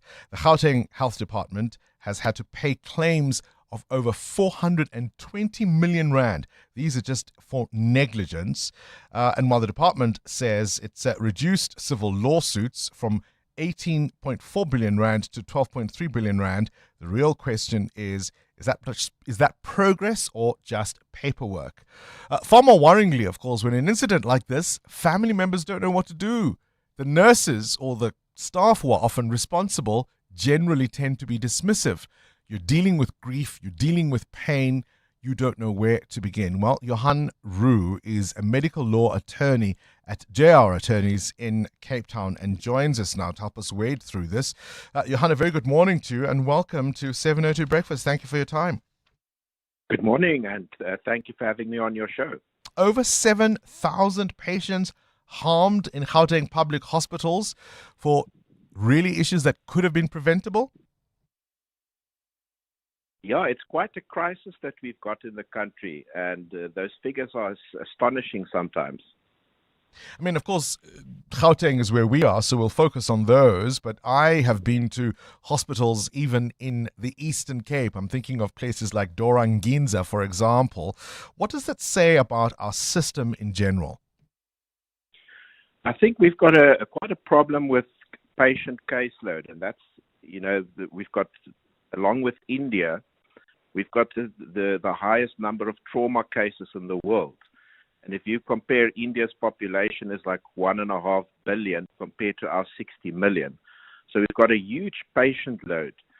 And you'll see that research would show that the doctor to patient ratio is usually your strongest indicator of negligence.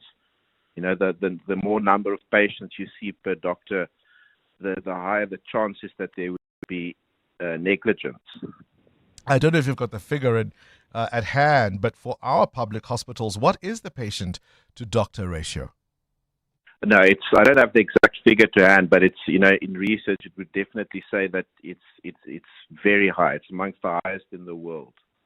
So what kind of incidents are we talking about here then that patients suffer harm as a result of? Well, if I could give you one of the examples from my own cases, it would be a patient with an arm that the nurses are very worried about the arm. There's a problem with the blood supply, and they would start phoning the one doctor on duty from midnight, and he would eventually come and see the patient only at 7 o'clock in the morning, only to find out that by that time the arm is no longer salvageable. And no disciplinary action was taken against that doctor. I actually did make an inquiry about 2 weeks ago they said the doctor was still working there. And this happened like 2 years ago already. And that patient lost his arm. And the whole sequence was actually set in place with a drip that was not placed correctly. And it's things like that. It's so preventable. And Sure. you have to ask yourself, what happened? Why does it take a doctor 7 hours to see a patient who's in a dire emergency with nurses phoning him 4 or 5 times and begging him to come and see the patient? Well, let's just go through that chain of events. So you're saying there wasn't anything inherently wrong necessarily with this patient's arm. The drip was placed incorrectly. So I suppose the first red flag for me is that the nurses themselves didn't pick it up, that the drip had been inserted incorrectly. Would that be fair? That's correct. And in fact, this was a patient that went to hospital for mental health reasons. It wasn't even like Nothing an to do with injury his arm. Yeah. So Correct. as they escalate the matter, is it fair then, again, in the context of the ratios we were talking about, perhaps this was this doctor's first night of sleep? You know that they often work very long hours, very long shifts. If the doctor can't get there immediately, I almost want to have some sympathy. It is that, but I also get the sense that eventually, you stop caring, unfortunately. You just lose that human touch because you're so overburdened, That's the one worrying thing that I've picked up is that, they eventually you just stop caring. You've just got too many patients with too many problems. And if one has to lose an arm, the attitude seems to be, well, what can I do? Sure. And often for families who are in these situations, they're horrified at the loss of a limb, but sometimes it's the loss of a life, right? And if then there's been some kind of negligence, they are solely reliant on the very people who cause that negligence to help explain in a compassionate way what went wrong. And often they're just dismissed. Yeah, you're quite right. And one very ironic thing that I've found is many patients that contact me for advice would be that the first time that they heard about a possible claim would be when they're sitting in the waiting room for many hours and they start discussing their case with fellow patients, and the fellow patient would say, well, maybe you should go and see a lawyer about that. So it's them idly sitting around for hours. Eventually they hear something from another patient. What's the worst case that's come across your desk? I would say it's the death of a child also that's very preventable. A child that went in for a tonsillectomy, for example, and then started bleeding, and also it wasn't acted upon immediately, and then that child passed away. Tonsillectomy is such a common procedure, and to lose a child in those circumstances, I think that's the one that's hit me the hardest. What was the explanation given? There was bleeding that they didn't pick up, even though the blood test showed that there was bleeding, even though the child had all sorts of symptoms and showing that he's going into shock. And then also actually seeing the CCTV footage, which happened to exist, where you see the child walking with the dad and suddenly just collapses and passes away. Gosh. What about the quality of nursing? Is that a challenge? Is that an issue? Definitely. It's also part of the problem. A lot of cases come from nurses who don't place drips properly, and they don't follow doctor's orders. So it's very much part of the bigger problem also. We mentioned public hospitals, but private hospitals aren't always great shakes either. That's very true, and I think that is one misconception people have, is that it goes way better in private hospitals. It doesn't. In fact, this last case I mentioned to you about the child with the tonsillectomy, that actually happened in a private hospital. Gosh, and how do they respond? Because I would imagine, again, if they're worried about litigation from patients and their families, that often means you're not going to get very much information out of them. I think remember in the private hospital setting, the doctors are like independent contractors to the hospitals. So if a doctor gets sued, I don't know if the hospital would necessarily always even know what happens in the end there. But you do have cases, there are a few recent ones where the doctors then get their admitting privileges revoked by the private hospitals. So that's a sort of a disciplinary action that then gets taken. But they seem to be a bit more strict and more efficient with disciplinary processes against nursing staff. But these accidents, this preventable harm still happens even in private hospitals, yeah? Definitely, yes, it does. So what do we do about it? The one vacuum in South Africa, I think, is a lack of a proper regulatory process. A very efficient place where you can go lodge complaints and action gets taken.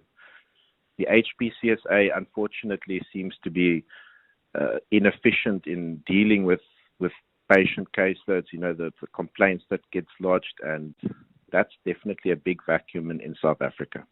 I remember when I used to work for Carte Blanche, I can't tell you the number of doctor stories they exposed where people performed botched procedures and still no action was taken. Johan Roo, appreciate your time, medical law attorney at JR Attorneys in Cape Town. I think this is something worth highlighting because the numbers are simply staggering. Over 7,000 patients harmed in Gauteng public hospitals in only 1 year. That number doesn't include the private hospitals, and that number you also can say is arrived at because there's been some kind of acknowledgement that something did go wrong. How many others fall through the cracks?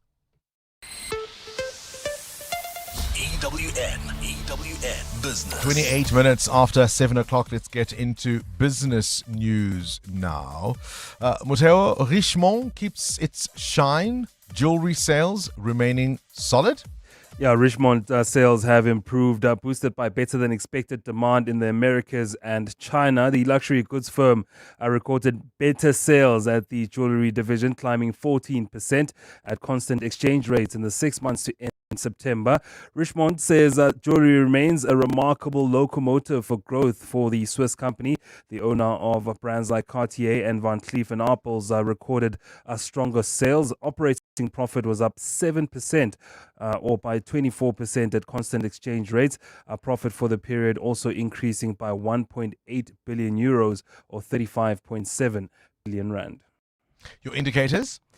It was the worst of days for the JSE on a Friday, down more than 2,000 points, all red on the market. Industrials, one of the big letdowns, down 2%. Mining shares also dragging down the market, down 2.7%, with banking stocks not doing any better, down 0.5%. Some of the biggest losers included Naspers, they were down 4%. Harmony was down 5.9% rather, while Process and Pan-African Resources were down 3%. Also some losses for Sibanye Stillwater and Gold Fields. The rand at this hour, 17 rand 10 cents against the US dollar, starting off the week on a weaker note at 19 rand 84 against the euro and 22 rand 49 cents against the British pound. Price of gold at $4,076 an ounce, while platinum is up slightly at $1,544. Brent crude still below that $70 mark now at $63.70 a barrel. More business after 8. Time now for your latest Eyewitness News. It's Fisa Zulu. It's one of those weeks we continue to focus on GBV. That's right, Bongani. Good morning. Human Settlements Minister Thembi Simelane says policies are in place for survivors of gender-based violence to be prioritized to get RDP housing. This includes the Special Housing Needs Policy. The minister was speaking at the Young Women of Africa Miles for Change Summit in Polokwane yesterday, saying that the event is not a talk shop but a call for action. Jabuli Lembata reports. The National Special Housing Policy and Program is designed to provide housing for people with special needs who cannot live independently. Human Settlements Minister Thembi Simelane says the intervention seeks to offer a safe, supportive and protected living environment, either on a permanent or temporary basis. While government says it's doing all it can to address the crisis, Simelane says the whole community needs to come together to help survivors. It reached a stage where everyone is everyone's keeper. If you harm her, we all pay. So don't harm her. We need to reach that stage. Last week, the National Disaster Management Center rejected calls from advocacy group Women for Change to have GBV and femicide declared a national disaster. Jabuli Lembata, Eyewitness News. Similana's reassurance that survivors of GBV have not been sidelined comes amid repeated calls for governments to declare the crisis a state of national disaster.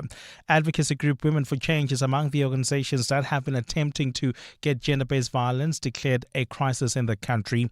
The organization says it wants to send a strong message to government about the impact of ignoring gender-based violence during its shutdown on the eve of the G20 Leaders Summit on Friday. Its spokesperson, Bulelwa Adenos, told Rise Mzansi this past weekend that the summit is the best shot of getting global attention for the cause. This economic disruption at this time where we're trying to show our best foot feels like such a beautiful moment to highlight this issue. It's tough because shutdowns can also be perceived as, well, no, now you're just wasting time and why are you doing this to the country and this isn't going to have an impact. You can never equate the cost of an economy to the cost of lives. It's just not even in the same conversation. The South African Health Products Regulatory Authority has warned of harsh legal repercussions for distributors who sell or advertise unauthorized medicines. The authority has identified adverts on social media falsely claiming to sell products, including weight loss products. The regulator says some of the products are being shipped from China and sold illegally in South Africa. Spokesperson Yvonne Gounden. SAPRA urges the public to exercise caution when buying medicines online and to purchase medicines only from accredited pharmacies and retailers. And US President Donald Trump has surprisingly supported lawmakers' efforts to release more files related to sex offender Jeffrey Epstein, despite his previous opposition to the measure. Trump wrote on his Truth social media platform that Republicans should vote to release the Epstein files because there's nothing to hide. Trump has accused Democrats of pushing an Epstein hoax after emails emerged in which the disgraced financier suggested Trump knew about his crimes. Democrats have accused Trump of trying to conceal details about his own alleged wrongdoing, something the president denies, by looking to block the vote which has divided his Republican Party. A cloudy day in store for Gauteng with scattered showers expected today. The temperatures are at lows of 10 and 11, peaking at highs between 16 and 18 degrees. And in the traffic, we've got delays on the N14 East. This is in the city of Tshwane Centurion, heading towards the Brakfontein turn off. There's also queuing traffic on the N1 South between the Proof Plus interchange and Linwood Road. Please be on the lookout there. The top story this hour, Human Settlements Minister Thembisi Melane says policies are in place for survivors of gender-based violence to be prioritized for RDP housing. Summer's here, and with FlySafair now flying between Lanseria, East London and PE from just 770 Rand, you can make any of these 3 holiday hotspots your go-to this festive season. From sun-soaked beaches to buzzing city breaks, FlySafair has you all set for the holidays, wherever the adventure takes you. So pack your sunnies, pick your playground and fly into summer. Book now at flysafair.co.za. FlySafair, for the love of flying. T's and C's apply. Babe, Yeah? the fridge light finally stopped flickering. Yeah. I replaced it. You replaced it? Mm-hmm. Like, on your own? Yep. You know what that means. Party! Every excuse is a great one when you've got balloons, bubbles, gift wrap, cards, candles, and dress up. I'm calling it the Fridge Light Festival! The Crazy Store. Hey, you never know what you might find to have a good party. 702 was in conversation with Momentum on The Money Show with Stephen Frutis, discussing the power of focus and the science of success. You've developed a thing called money fingerprint. I mean, what is that? How does that sort of drive our financial decisions? So basically, we're giving the ability to financial advisors to have discussions with clients or investors about their kind of factory settings, right? So we all have these attitudes, experiences factors that we collect throughout our lives. We have personality traits, that's our set of characteristics that make us who we are. And this sort of interacts with markets, it interacts with various sort of things that happen in the world, and it influences our behavior. So basically what we're doing is we're giving financial advisors the ability to look at this scientifically through a psychometric assessment to try and bring out what these likely behaviors might be, and then try and help people get better outcomes. Visit momentum.co.za for more info. Momentum, your journey to success. Momentum is an authorized financial services and registered credit provider. 702. WhatsApp Bongani on 072 702 1702. Morning, Bongani. Look, I really think we do have a problem with a health system in general in South Africa, not only private and public, all in general. Because I was shocked to see the comments on social media on one of the most respected private hospital. People said that whenever you send someone there as your relative, he's not going to come back. I thought this thing happens only in government hospitals or health institution. We also have clinics that we know that if you can send someone there who need medical attention, that person is not going to come back, even if it's a headache. So I really think there's a crisis when it comes to health system in South Africa in general. And I think government working with private sectors, they can really come up with a solution, because it seems like the issue is universal. Maybe NHI is a solution. God knows. Who knows? Sfiso. So I'm not sure if people will agree that the quality of service being offered would make a very strong case for NHI. But of course, to be fair, as I said in the interview, we also have a number of incidents that happen even in private hospitals. And so you've got to ask questions about the whole value chain of how hospitals operate, from the quality of the nursing staff, the ability to identify issues as they arise. So we're talking about risk assessments here, identifying hazards, reviewing standards and ways to be able to deal with these problems as they arise. And obviously consequence management for staff involved is a problem. But many families just are so overwhelmed by grief and loss, they don't know necessarily what their rights might be. Hey, how's it, Bongani? How's it, 702 fam? It's Stephen here. Bongani, for as long as I've been a journalist, which I suppose is also as long as you've been a journalist, things in the Gauteng hospitals have been so dramatic and so awful.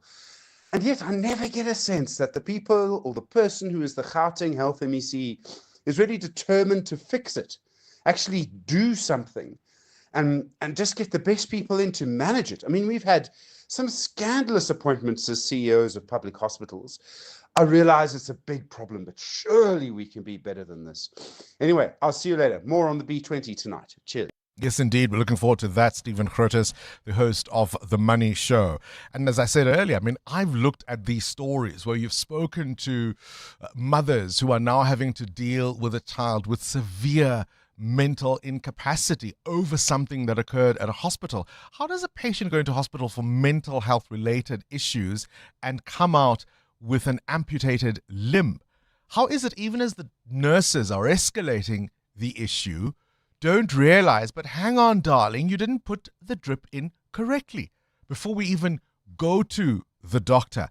And many families just don't know what to do. And of course, medico-legal claims put severe strain on provincial health budgets, which then means it becomes this self-fulfilling nightmare, because those provincial departments can't help hospitals employ more staff, because what are they doing with the money?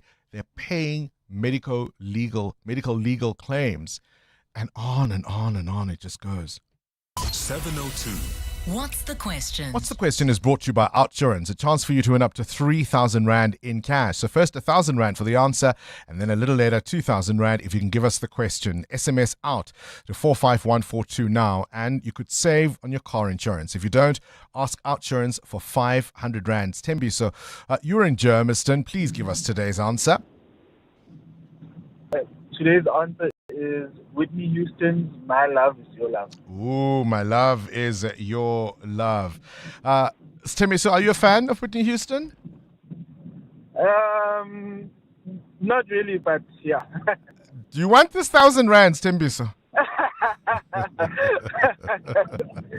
I tell you what, I mean, you could walk away singing I Have Nothing, hey? Yeah, I guess so. Now I'll give you something. Don't worry about it. Stembiso, you win 1,000 rand courtesy of Outsurance and 702. Today's answer, Whitney Houston's My Love Is Your Love. So what's the question? Give us a call on 011 8830 702. EWN Sport. Cindy Paluta, 19 minutes before 8 o'clock. I mean, we have these conversations every now and again. The best form of cricket. Is it an ODI? Is it a T20? There's a special place for Test cricket. I can tell you that for free. Absolutely. And no better showcase for that than yesterday's first test between the Proteas and India at Eden Gardens, which the Proteas pulled off a sensational 30-run win over India. Their first test win in India in 15 years. Going into day 3, Proteas had a mere 63-run lead. Bavoma's 55 took them to 153, leaving India to chase only 124. Man the match, Simon Harmer took 4 quick wickets, finishing with 8 for the match. Captain Themba Bavuma. We tried to stay in the game as much as we could. It's not every time where you score 120, 125 and you feel that that's a winning score. So I think it was just a case of staying in the game and to keep believing. One of the things you've taught me in doing what you do is not predicting anything. So now Have I said that? Because I definitely don't follow that.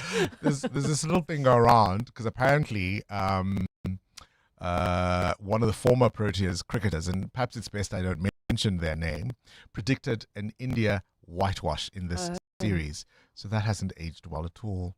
But if it's such a just don't put what you believe on out there, right? Because if you had been right, predict. I mean, I know a very, very, very well recognized sports broadcaster who, when Hugo Broos was first appointed as Bafana coach, said this is not the man.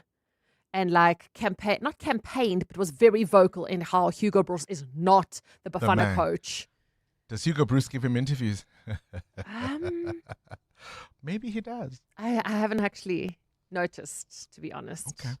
Springboks have called up hooker Bongani and Prop Ntsuko Mngunu in preparation for the upcoming games of Ireland and Wales, with De Jager and Mostert both getting red cards in successive weeks. Coach Rassie Rasmus says he's stumped. Losing 2 5-locks in 2 games for not going lower than they can low, it's tough to understand.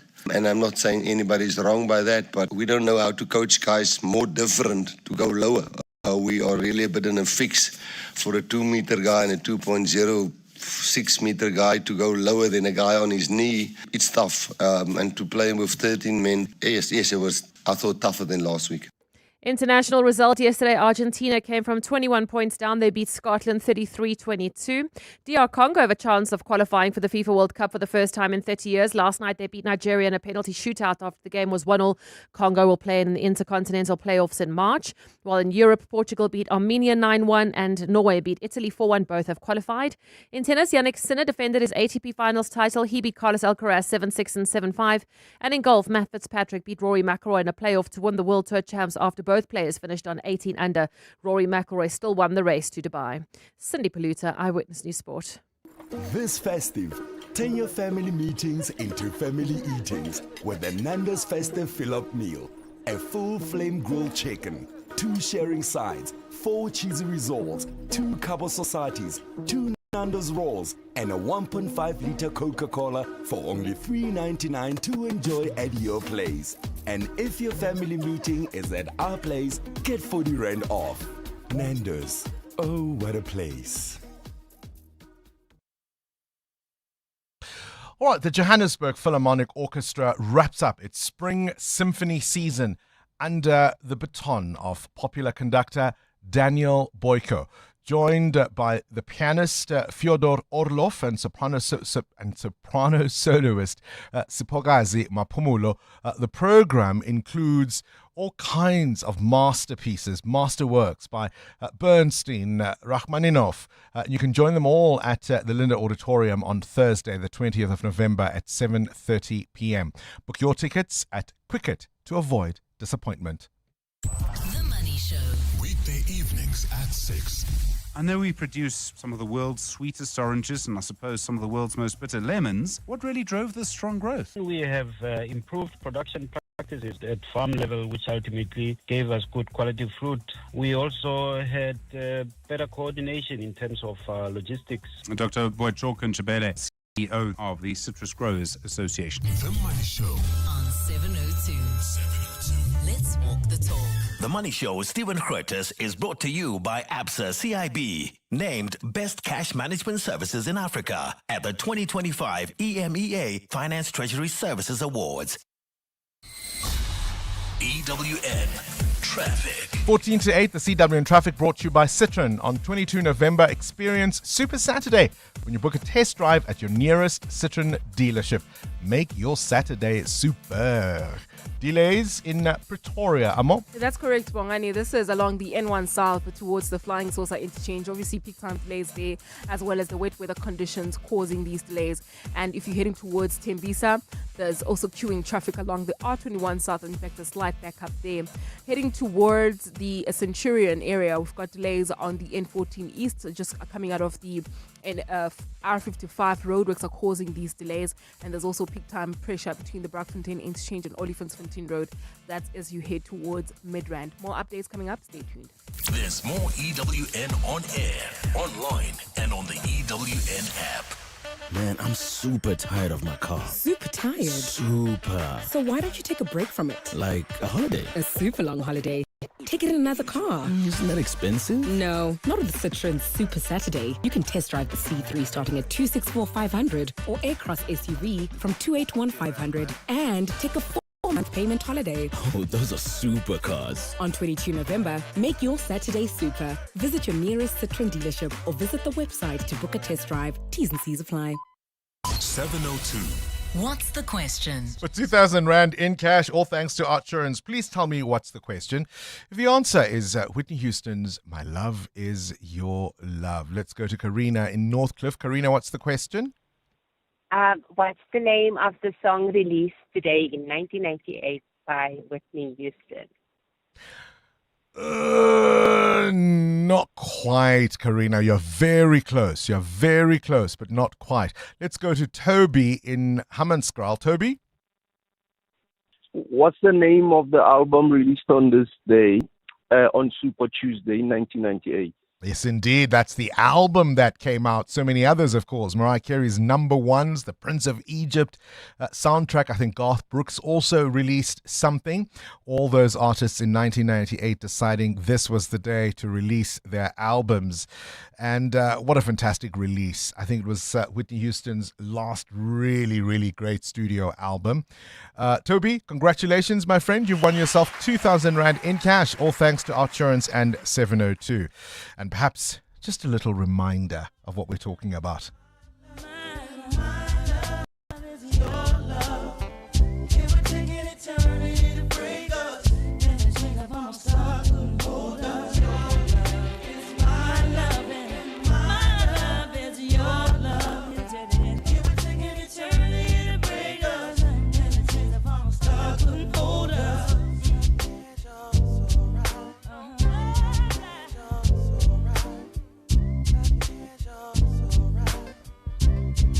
If I lose my fame and fortune, really don't matter. And I'm homeless on the street, Lord, Lord. And I'm sleeping in Grand Central Station. Okay. It's okay if you're sleeping with me.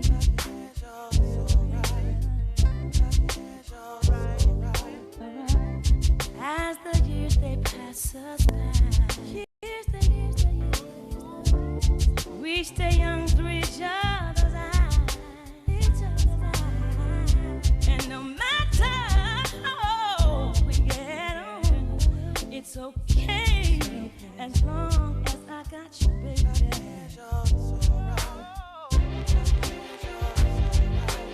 Your love is my love, and my love is your love, baby.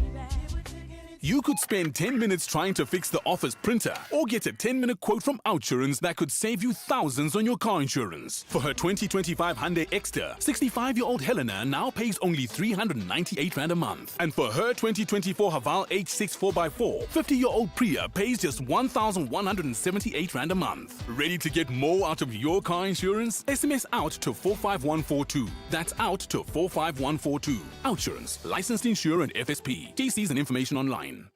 As leaders in renewable energy finance, Nedbank has a track record spanning over 100 years. From pioneering large-scale solar and wind farms to financing complex energy infrastructure in emerging markets, Nedbank offers clients deep sector expertise, combined with the ability to navigate the unique challenges of Africa's just energy transition.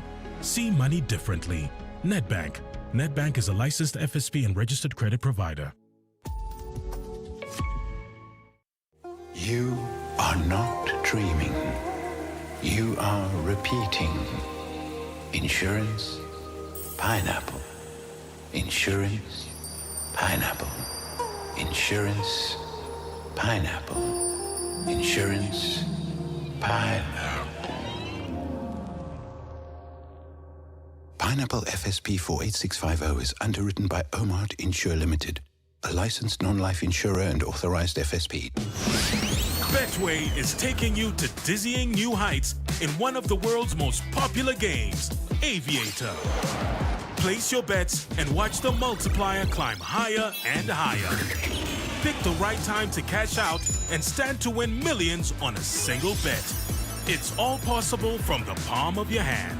Get way more only at Betway. Betway is licensed and regulated by the Western Cape Gambling and Racing Board. No persons under the age of 18 are permitted to gamble. South African Responsible Gambling Program toll-free counseling line 0800 006 008 or WhatsApp help to 076 675 0710. Winners know when to stop. 702. WhatsApp Bongani on 072 702 1702. Good morning, Bongani. This is Simi. Bongani, in 2023, the Department of Health, National Department of Health, revealed that the doctor-to-patient ratio in South Africa is one doctor for 1,921 patients per month. Those are their figures. So, in case you were wondering why the service is so atrocious in public hospitals, there you have the answer. Yeah, unfortunately, that's just how it rolls, is it not? We'll take more of your calls. I want your experiences, your stories, whether private or public, and what have you had to encounter, and how did you deal with it? 702 702. What's gone viral? with Kabazela. All right, let's get into the world of viral content a little. Kabazela. Good morning to you, Bella. Just make them happy, hey? Yeah, make them happy, make them happy. Let's go watch a movie.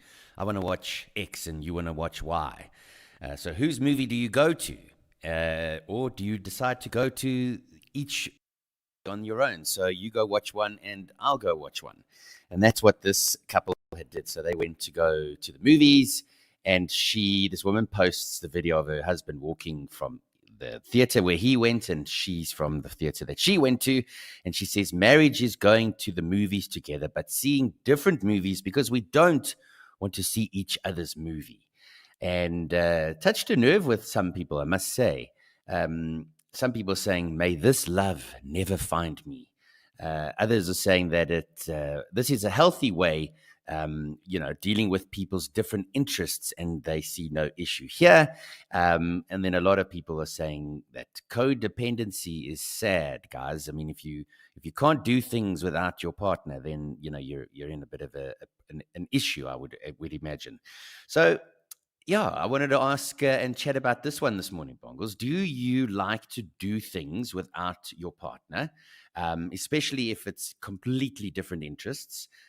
Or are you one of those relationships where you always have to do something with each other? You don't sort of give each other that kind of space. And how do you deal with somebody who is very codependent or is very dependent on you in a relationship. Oh, that's interesting. Would you go and watch different movies? So you're both at the movies together. Do you compromise the movie you want to see and watch something that you wouldn't pay $1 million? You wouldn't be paid to go and see, but because Ulavi wants to watch that, then that's what you do. Are you a codependent partner in your relationship? Do let us know. And do you think there's a difference if you're male or female in terms of how that codependency plays itself out in relationships? I'm really, really curious about that. You adopt their habits. You watch sport when maybe they wouldn't watch what you prefer. Let's talk. Communication is a form of respect. I suppose the two things kind of work together, Kabazela. Yeah, indeed. So, I mean, when you get a message from somebody, and depending what you're doing at that particular time, you may be in a meeting or you're busy. But if you're not, do you respond straight away to the person, or does it depend who the person is that is messaging you? And I mean, I suppose it goes the same with work in terms of emails or work WhatsApps. So let's take a listen to this audio where this woman was talking about a man who's very successful that she dated and was very responsive. One of the busiest people that I've ever dated, like busiest, most successful people I've ever dated, was the most responsive person. And I always asked him, I was like, why do you respond so quickly to me or anyone? And he said, communication is a form of respect. And if you respect the person, you'll get back to them as soon as you possibly can. Facts and figures. And he was busy as... Wow, that's interesting, hey? She says this person was super... If anybody was going to delay in responding to her messages, it would have been him, and yet he was always prompt with his responses. Yeah. I mean, so when you send somebody a message, how soon do you expect a reply from somebody? Do you want to be, and it obviously depends what you've asked in terms of the urgency, if it's something an emergency or whatever it may be. But do you expect a reply within an hour? And if somebody does reply to you and they only reply the next day, does it irk you a bit? Because I've got some people in my life who obviously they say they're very busy. They're very, very busy, and they'll only reply sometimes a day later. Go away. It does annoy me, I must say. Go away. Go away. I know John Perlman responds promptly. We'll leave it at that. Kabazela's gone viral. Are you responsive when you get messages? How quickly do you respond? And does it annoy you when people don't get back to you immediately, as if they've got nothing to do?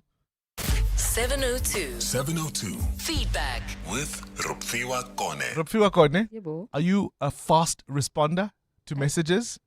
I think I am. Do you get annoyed if people take their time? I don't really depend on other people to live my life. So whether you respond to me or not, it's okay. It's up to you. It's your phone. But I will respond to you. Okay. And movies? Do you take that philosophy to the relationship? If your husband wants to see the Fast and Furious Part 17? I go with what he wants as well. He goes with what I want as well, because we talk about these things. Yeah, but later what if like you're both very busy people? What happens in the day? This is the only time you can see a movie. You want to see different things. What do? This is the person that I love spending time with, so I really don't You'll mind. watch I You'll will. watch I definitely The will. Monster Killed Me. I'm telling Part you. 45. I'm going with him wherever it is, no matter how Your boring it is. My people. Where you go, I go. I'm telling you. Tata and Arus. That's how we are. Tata Bongani. and Arus. All right, what other feedback do you have? Oh, well, Bongani, 702 Landers are responding to your big interview, saying that a sector as crucial as the healthcare starts with the frontline workers. It's quite important that we have workers that are not just qualified on paper, but have the heart, compassion, and genuine calling to serve. I wonder if we're being fair. If you think of how overburdened, as I said, if a huge chunk of the health budget goes towards these legal claims, that means there are fewer nurses, fewer doctors, fewer porters, fewer people, that can be employed, which then creates that fatigue and those long hours and that just pressure. Absolutely, Bongani, but it is also quite imperative for these nurses to do their jobs properly. And stay away from, try as much as possible to not have as many problems and issues as they have. In order for them to get that budget to come their side, they have to do their jobs properly. All right, I'd like for you to tell us your stories, encounters with South Africa's health system, both private and public. What's your experience been? Good, bad, and is the system accountable? This is EWN. The Madlanga Commission is expected to hear about the much talked about 121 dockets, and it's all things G20 this week. Good morning, I'm Sfiso Zulu. The Madlanga Commission of Inquiry is set to hear testimony on the 121 dockets that were handed over by the Political Killings Task Team to National Police Headquarters in Pretoria when proceedings resumed today. The alleged irregular transfer of the dockets were on one of the key concerns raised by KZN Police Commissioner Nhlanhla Mkhwanazi during his explosive media briefing in July. Mkhwanazi claims the dockets were taken away from the task team and were collecting dust in the office of suspended Deputy National Commissioner Shadrack Sibia. Sibia has refuted Mkhwanazi's claims, stating he was only acting on instructions for the dockets to be handed over to his office. Oren Singh reports. While the Commission has not yet identified who the next witness is, it's understood that the topic relates to the 121 dockets. The dockets were taken away from the PKTT following a contentious instruction for the task team to be disbanded. Mkhwanazi accused suspended Deputy National Police Commissioner Shadrack Sibia of having a vested interest in protecting those implicated in the dockets after they were transferred to his Pretoria office. During his appearance before Parliament's ad hoc committee, Sibia stated he instructed the dockets be transferred to his office following the directive by National Police Commissioner Fanny Masimola.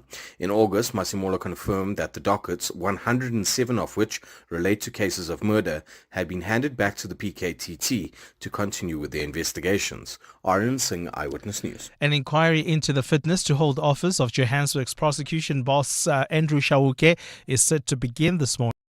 Chauke was suspended by President Cyril Ramaphosa in July amid serious allegations against him. Khomoso Modise has more. Advocate Andrew Chauke has held the post of South Gauteng Director of Public Prosecution since 2011, and since then he's faced several allegations of quashing prosecutions against the politically connected. Some of the allegations that will take center stage at the inquiry is the decision to withdraw a murder case against former police crime intelligence boss Richard Mdluli and pursuing racketeering charges against former KZN Hawks head Johan Boyson despite a lack of evidence. This week, prosecution's boss, Shamila Batowi, is expected to testify at the inquiry after she recommended Chauke's suspension to President Cyril Ramaphosa. Chairing the proceedings will be retired Justice Besan Gabinde, with Advocate Elizabeth Baloyi Mir and attorney Tenjiwe Vilagazi. Khomoso Modise, Eyewitness News. The ANC has downplayed claims of a plot to oust its president, Cyril Ramaphosa, as a meeting of the National Executive Committee heats up. This follows reports by the Sunday World that the party's highest decision-making body outside of conference is aware of covert and divisive attempts to remove Ramaphosa before the end of his term in 2027. It's understood a letter was circulated among senior ANC members in the Eastern Cape calling for Ramaphosa's removal and for the NEC to be disbanded and replaced with a national task team led by former President Thabo Mbeki. During an NEC meeting in the east of Johannesburg yesterday, Ramaphosa said to have dared his detractors to call for his resignation openly. Other senior ANC leaders have already come out betting for him.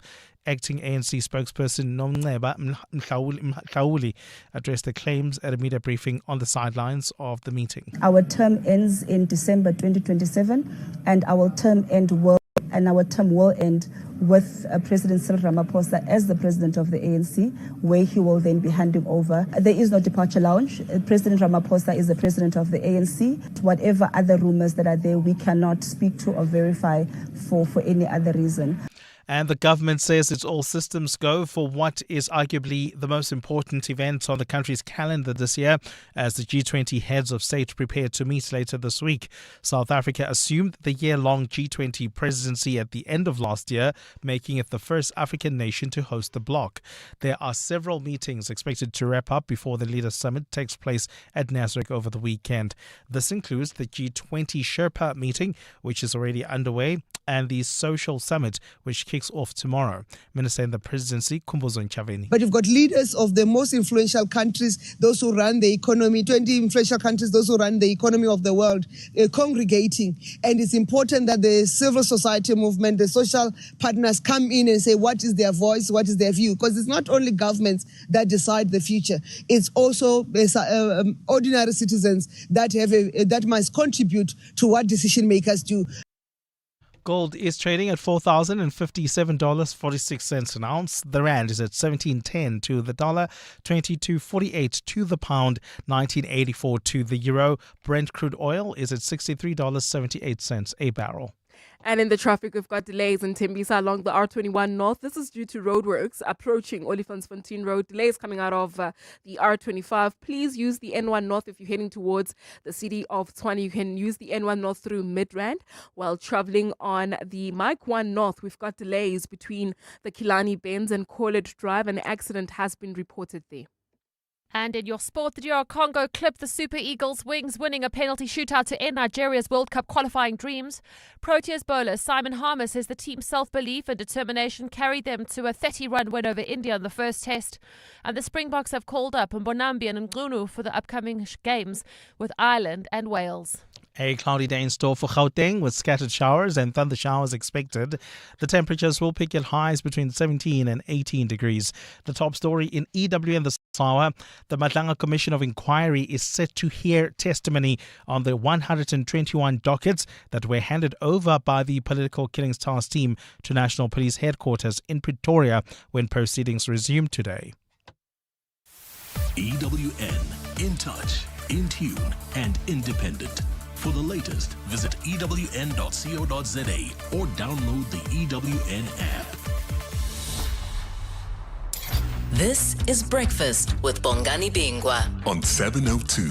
Let's walk the talk.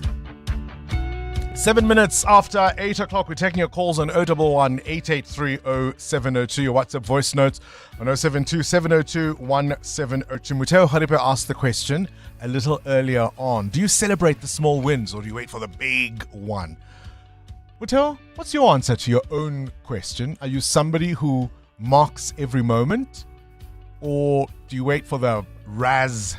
Yeah, I think I wait for the bigger moments. I always get in trouble with my own family because I would tell them something much later. I'm like, oh, I got the job, by the way. And they're like, what do you mean? Like 1 month in, so they've made it a point for me to start celebrating even the small things. Whether you sign a contract somewhere, whether, you achieve a small little goal that you set for yourself, like, getting healthier, whatever the case is. So I'm learning.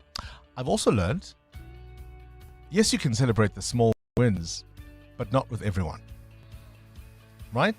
There are big win celebration people and there are small win celebration people. And you've got to know which is which. Right? Amo, codependency in relationships. Do you see The Monster Killed My Mother, part 45? Or do you make him go see Love Actually, part 2? Yeah, I make him... Well, no, he can go by himself. I don't need to be there watching... The Fast and the Furious. What's his favorite? Galaxy of the Guardians? Yes. Yeah, no, I'm not That's doing not that. for you. I'm not doing that again. I'm not. It's okay. It's enough. Like, there's certain things that we don't need to be together in doing, and it's good. And we'll keep it like that. Codependency in relationships, it's you busy people. There's the kids, there's work. It's the one night you can go to the movies. Do you sacrifice the one you want to see so that you can sit next to each other? What's that seat, that love seat at the movies, right? Because you want to be in the love seat. Or do you go, hey, dude, we'll see each other in 2 hours' time and it's okay. And that, of course, can spill over to even events that you attend. Do you go to everything you're both invited to. If you've got tickets, do you insist on a +1 because you have to go with your person? Or are you okay to receive? I was invited to something last week, or I asked for a ticket and they only had one. And I said, no. I said, oh, shame. It's okay. It's all right. I can stay at home and watch Shaga Ilembe. You're going to give me one ticket. Are you like me? Or are you happy to go solo? Let's talk. This is Breakfast with Bongani Bingwa on 702. Let's walk the talk. Bongani, that is such a interesting question. Codependency. Yeah, you know what? I've always said, because I haven't married my guy, but I've been married before. And the one thing I cannot handle, if you cannot do anything by yourself, I am not a joined by the hip person, and my guy allows me the freedom to do what I want. We do stuff together, but we also do stuff apart, and I love him all the more for that. Bongi, morning to you and Kabazela Flores from the beautiful Western Cape.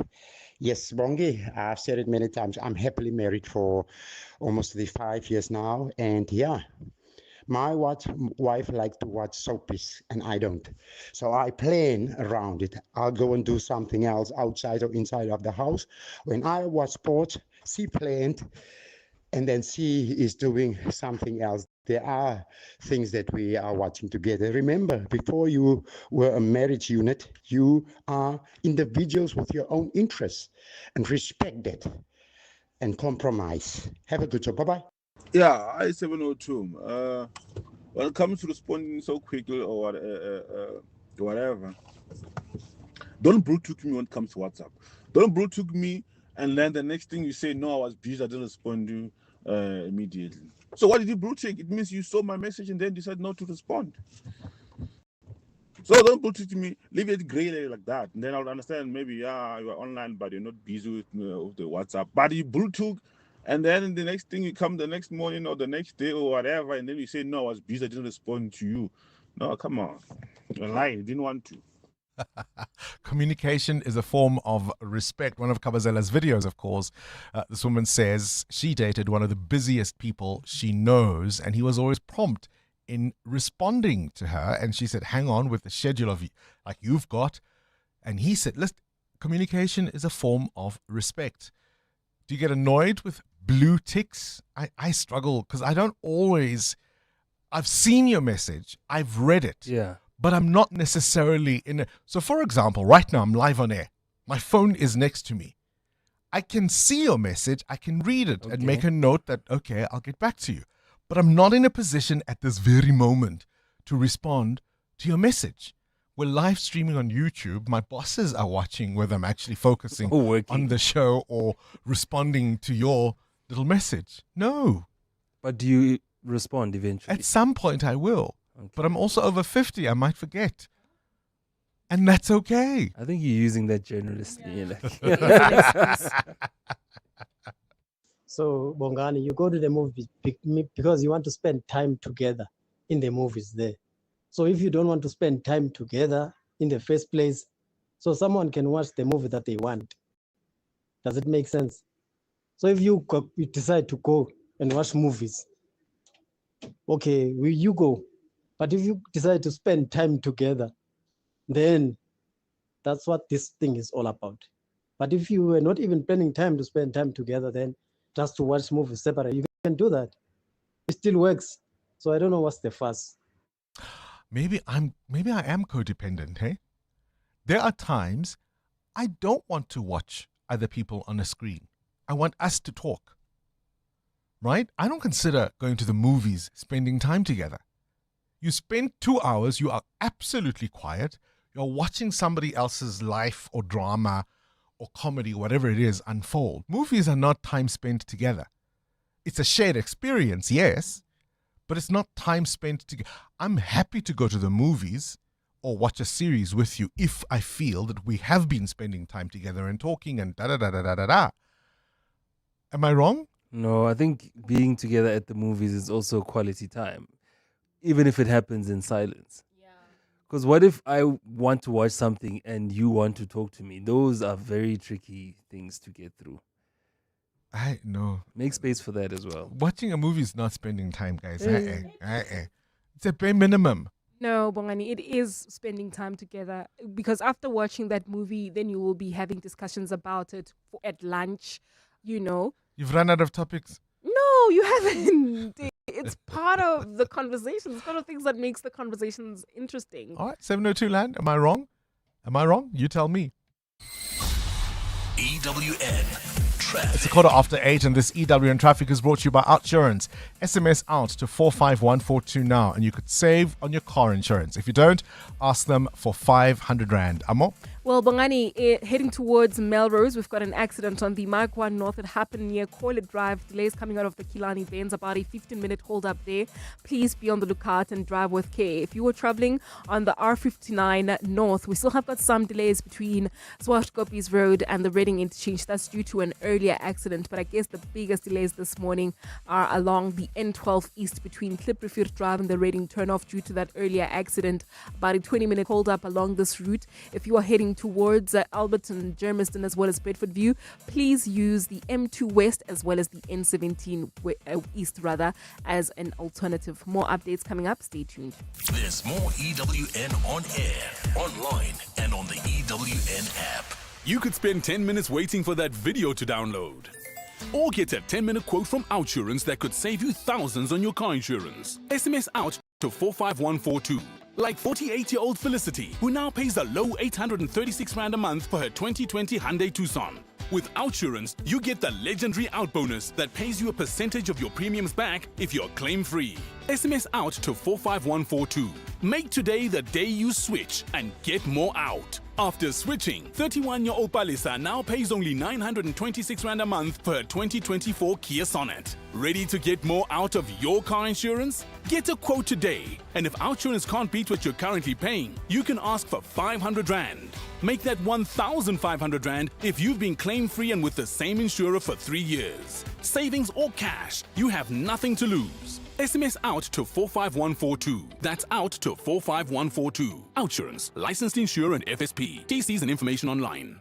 Hi, this is Carol Shabalala, Hollywood Bet's brand ambassador. It's more fun when it's for fun. Playing responsibly is always a winning strategy. If you or someone you know needs help, call the South African Responsible Gambling toll-free counseling line on 0800 006 008 or WhatsApp help to 076 675 0710. Hollywood Sportsbook is a licensed betting operator. Hollywood Bet supports responsible gambling. No persons under the age of 18 years are permitted to gamble. Winners know when to stop. Deals come and go with Black Friday, but this Outsurance deal is here to stay. Get a quote, and if Outsurance can't beat your car insurance premium, you can ask them for 500 Rand cash. Make that 1,500 Rand if you've been claim-free with the same insurer for 3 years. You could get monthly savings or at least 500 Rand cash.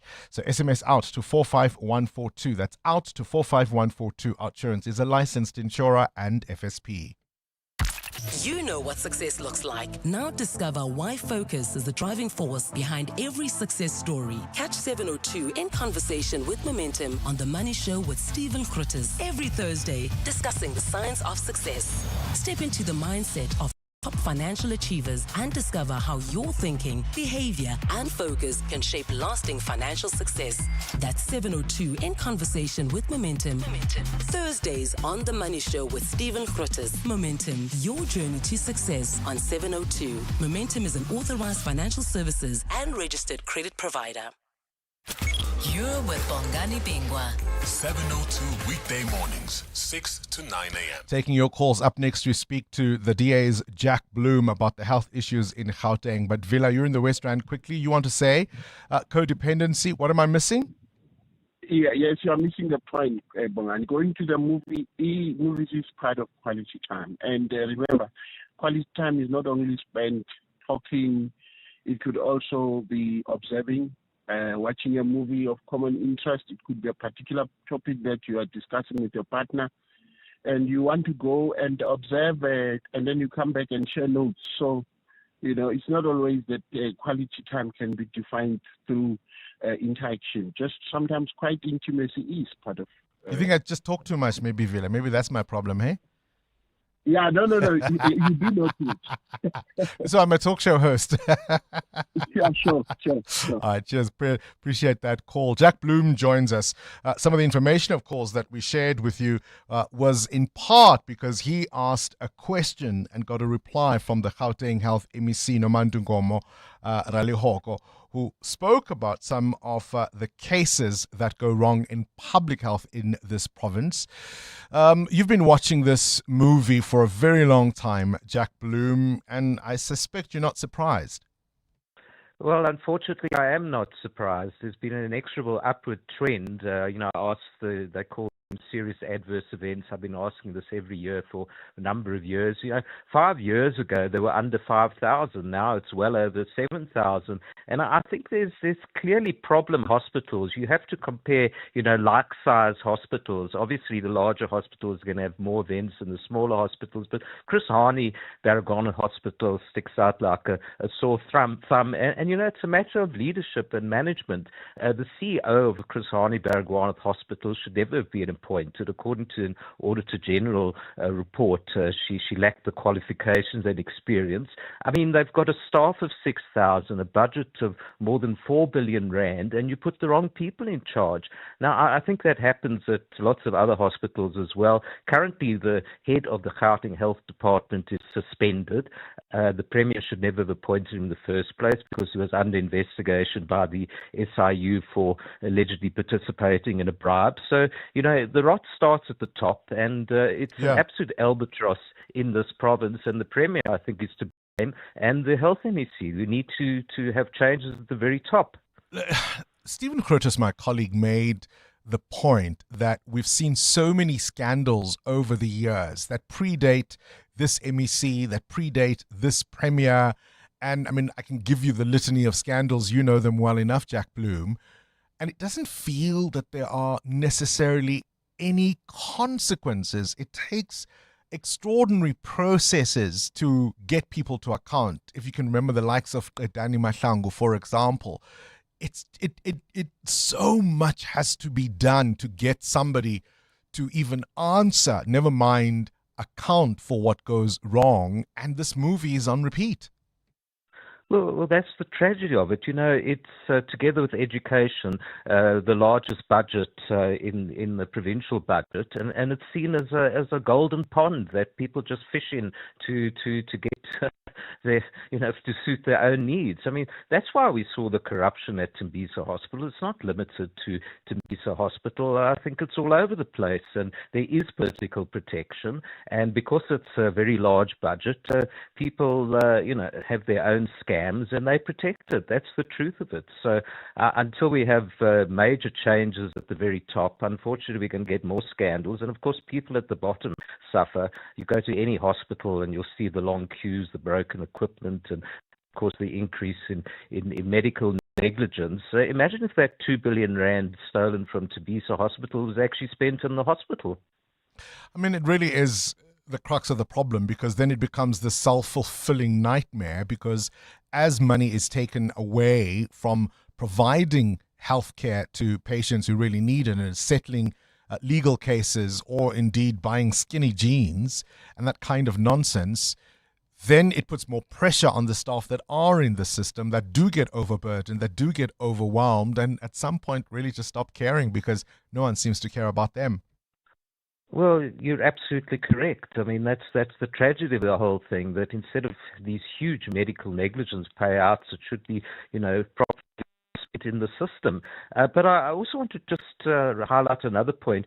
So there were more than 7,000 serious adverse events last year and only 55 disciplinary actions. Now, it can't be so few disciplinary actions for so many events. Serious adverse events are not necessarily medical negligence. It could be because of shortage of staff, inadequate equipment and environmental factors. But in many instances, it is plain medical negligence. And if you're only having 55 disciplinary cases for more than 7,000 serious events, I think there's a management problem there as well. Of course, we often focus on the public system, but at times the private sector doesn't do that well either. No, that's absolutely true, and I think it can be very frustrating for people who are the victims of medical negligence. The courts it's quite difficult to take it to court and get justice because it's time consuming, it's expensive.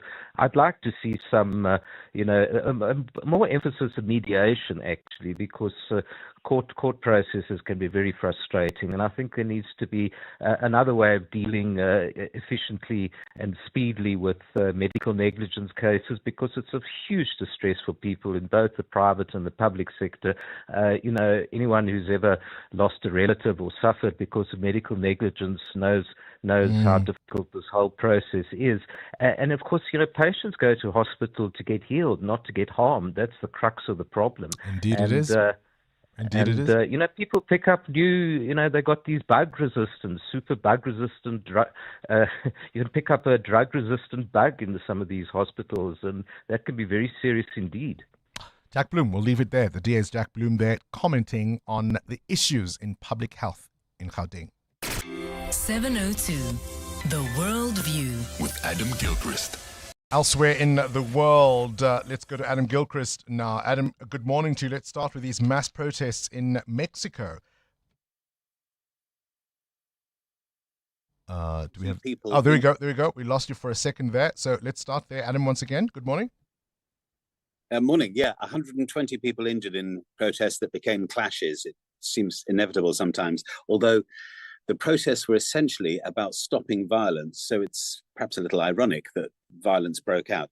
But at the heart of this, although the Mexican president is blaming right-wing activists for some of the protests, at the heart of this, there is a feeling that not enough is being done to combat the violent drugs gangs. And it's only a few weeks ago that the mayor of one city, Uruapan, Carlos Manzo, was assassinated when he was calling for tough action against drug cartels. Seemingly, they got him. Protesters were waving banners with the messages like, "We are all Carlos Manzo." So there's a lot of support for him, but also many calls for action, saying, come on, let's get cracking. Words are not enough. Adam, we spoke about this issue just the other day. It looks like Iran now has a plan to deal with its drought. They have started spraying clouds with chemicals in this phrase, cloud seeding. Such is the scale of the drought. And as you say, we talked about this, where some reservoirs are 3% capacity. There's this thing hanging over the capital, Tehran, at the moment, which is if it doesn't rain by Christmas, and obviously Christmas isn't much of a thing in Iran, but if it doesn't rain by Christmas, then people will have to be evacuated from the capital. Potentially millions of people evacuated from a capital city that could not cope if it has zero water. It's heading that way. We don't yet know. They've pumped some, I think it was potassium iodide, into the skies. We don't yet know if it's worked. I don't believe it's rained yet. But I mean, we know all sorts of parts of the world, including sometimes your neck of the woods. Boy, do you need some rain at the right times, and they're just not getting it at the moment. Yeah, we're lucky. We're having quite a lot of rain at the moment in Johannesburg and most parts of our country. Talking of countries, countries you wouldn't go to on principle, Adam.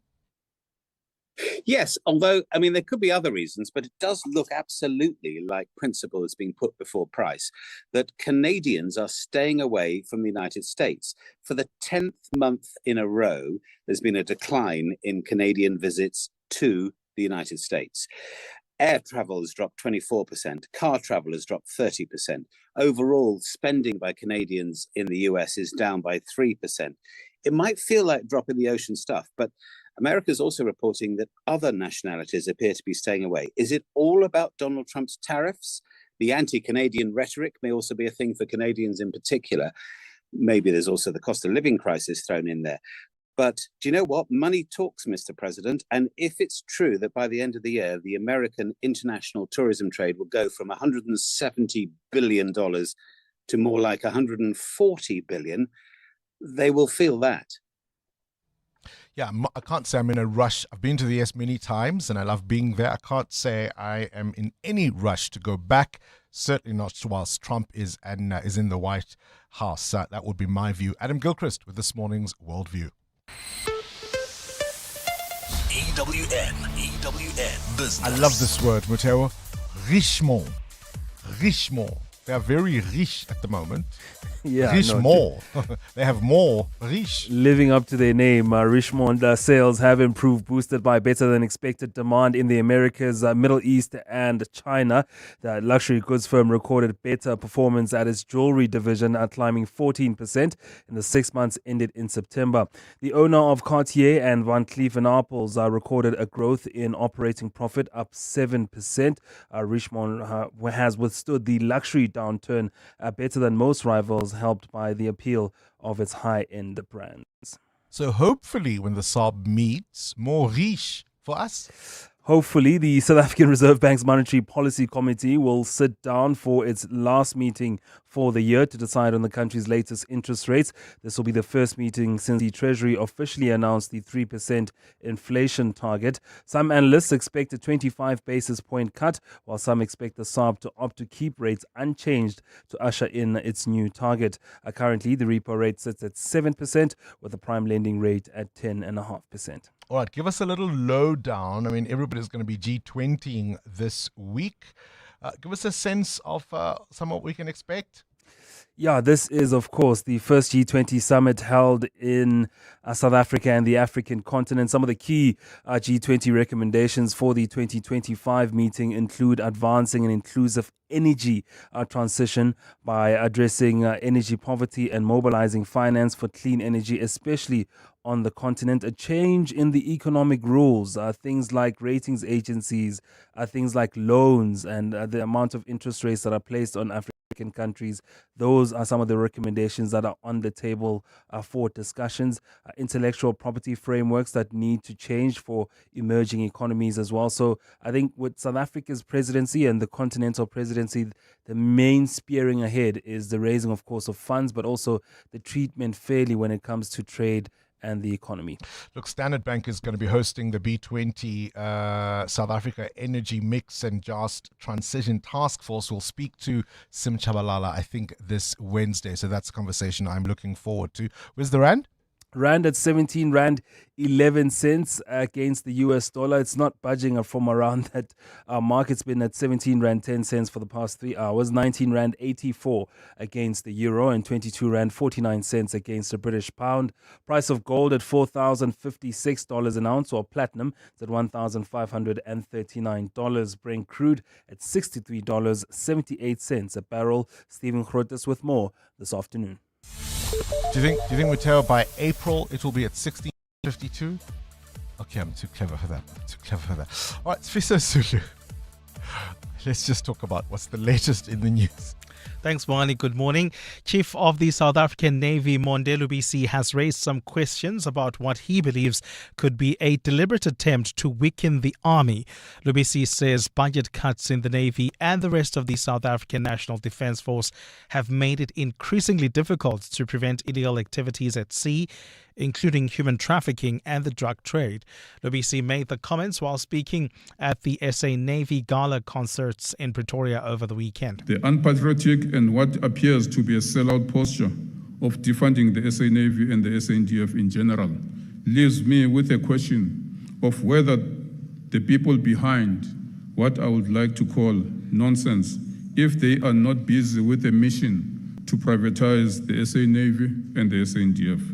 Seeing that the private security is a lucrative business in our country and it is replacing the state security machinery. He says he's worried that some government officials are colluding with private security companies for kickbacks. When our maritime domain is secure, our nation stands secured. But for that, we must first secure ourselves from within through good governance, coherent laws, accountable institutions, and leaders who put national interests above competition and personal greed. Basic Education Minister Siviwe Gwagube is set to conduct an oversight visit at some schools affected by poor infrastructure in the Eastern Cape today. This follows a report by the South African Human Rights Commission, which found that almost all the schools which were evaluated have damaged buildings, pit latrines, and no electricity or water supply. The minister spokesperson Terence Khala says part of Gwagube's visit will include a stop at a school facing delays in the completion of sanitation projects. Now, the Paulsrus primary school visit will see the minister conduct an oversight visit to assess the challenges that previously delayed the completion of a sanitation project while interacting with the newly appointed contractor tasked with accelerating the finalization of the sanitation and infrastructure works under the Sanitation Appropriate for Education or SAFE initiative. The police's political killings task team has been roped in to investigate the deaths of traditional leaders killed in land disputes in KwaZulu-Natal between 2016 and 2021. 5 chiefs in Tukutuku were killed in what is believed to be conflict over land between 2 clans. The tensions over the land dispute in the area invited police attention when demonstrations by residents affected the busy N2 highway. Nhlanhla Mabaso reports. KZN Police Commissioner Nhlanhla Mkhwanazi convened a community imbizo yesterday to address the matter. In as far as the murder cases that were reported here, we are aware that the murders happened as a result of the very same conflict where they are fighting over the leadership in this area. So at least there are 5 people that were affected. And I can report that at least one of those cases has been finalized where a suspect was given 25 years in prison. He says the convicted criminal has also been linked to other murders. There are firearms that were recovered that were linked with other murders. And so the investigation is continuing on that. And the very same person that has been charged and sentenced and found guilty has been linked with other murders as well that were reported in this area. So, but we've got that all those case dockets are investigated by the task team at the provincial level, the PKTT. He added that one of those killed was a former IFP councillor, and investigations are also looking into his death. Nhlanhla Mabaso, Eyewitness News, Tugu, Northern KZN. And police in India say they have arrested an accomplice in their investigation into a car explosion in the capital. They say the attack in the New Delhi capital was carried out by a suicide bomber. At least 12 people were killed in the blast last week. It wasn't clear if Umar Nabi, who has been identified as the suicide bomber, was killed at the time. A cloudy day in store for Gauteng with scattered showers and thunder showers expected. The temperatures will peak at highs between 17 and 18 degrees. There's bumper-to-bumper traffic on the N12 East. This is between Kliprivier Drive and the Reading Interchange, and that's due to a major accident. As a result, the N12 West is also backed up approaching Komara Street, so please be on the lookout traveling along this route. While heading towards Sandton, do expect delays on the M1 North between the Harton Drive exit and Collett Drive. This is due to another accident. The top story this hour. Chief of the South African Navy, Monde Lubisi, has raised some questions about what he believes could be a deliberate attempt to weaken the army. For the best game viewing, you go to Mpumalanga. For the best whale watching, you go to Hermanus. And for the best in investments, go to Nedbank.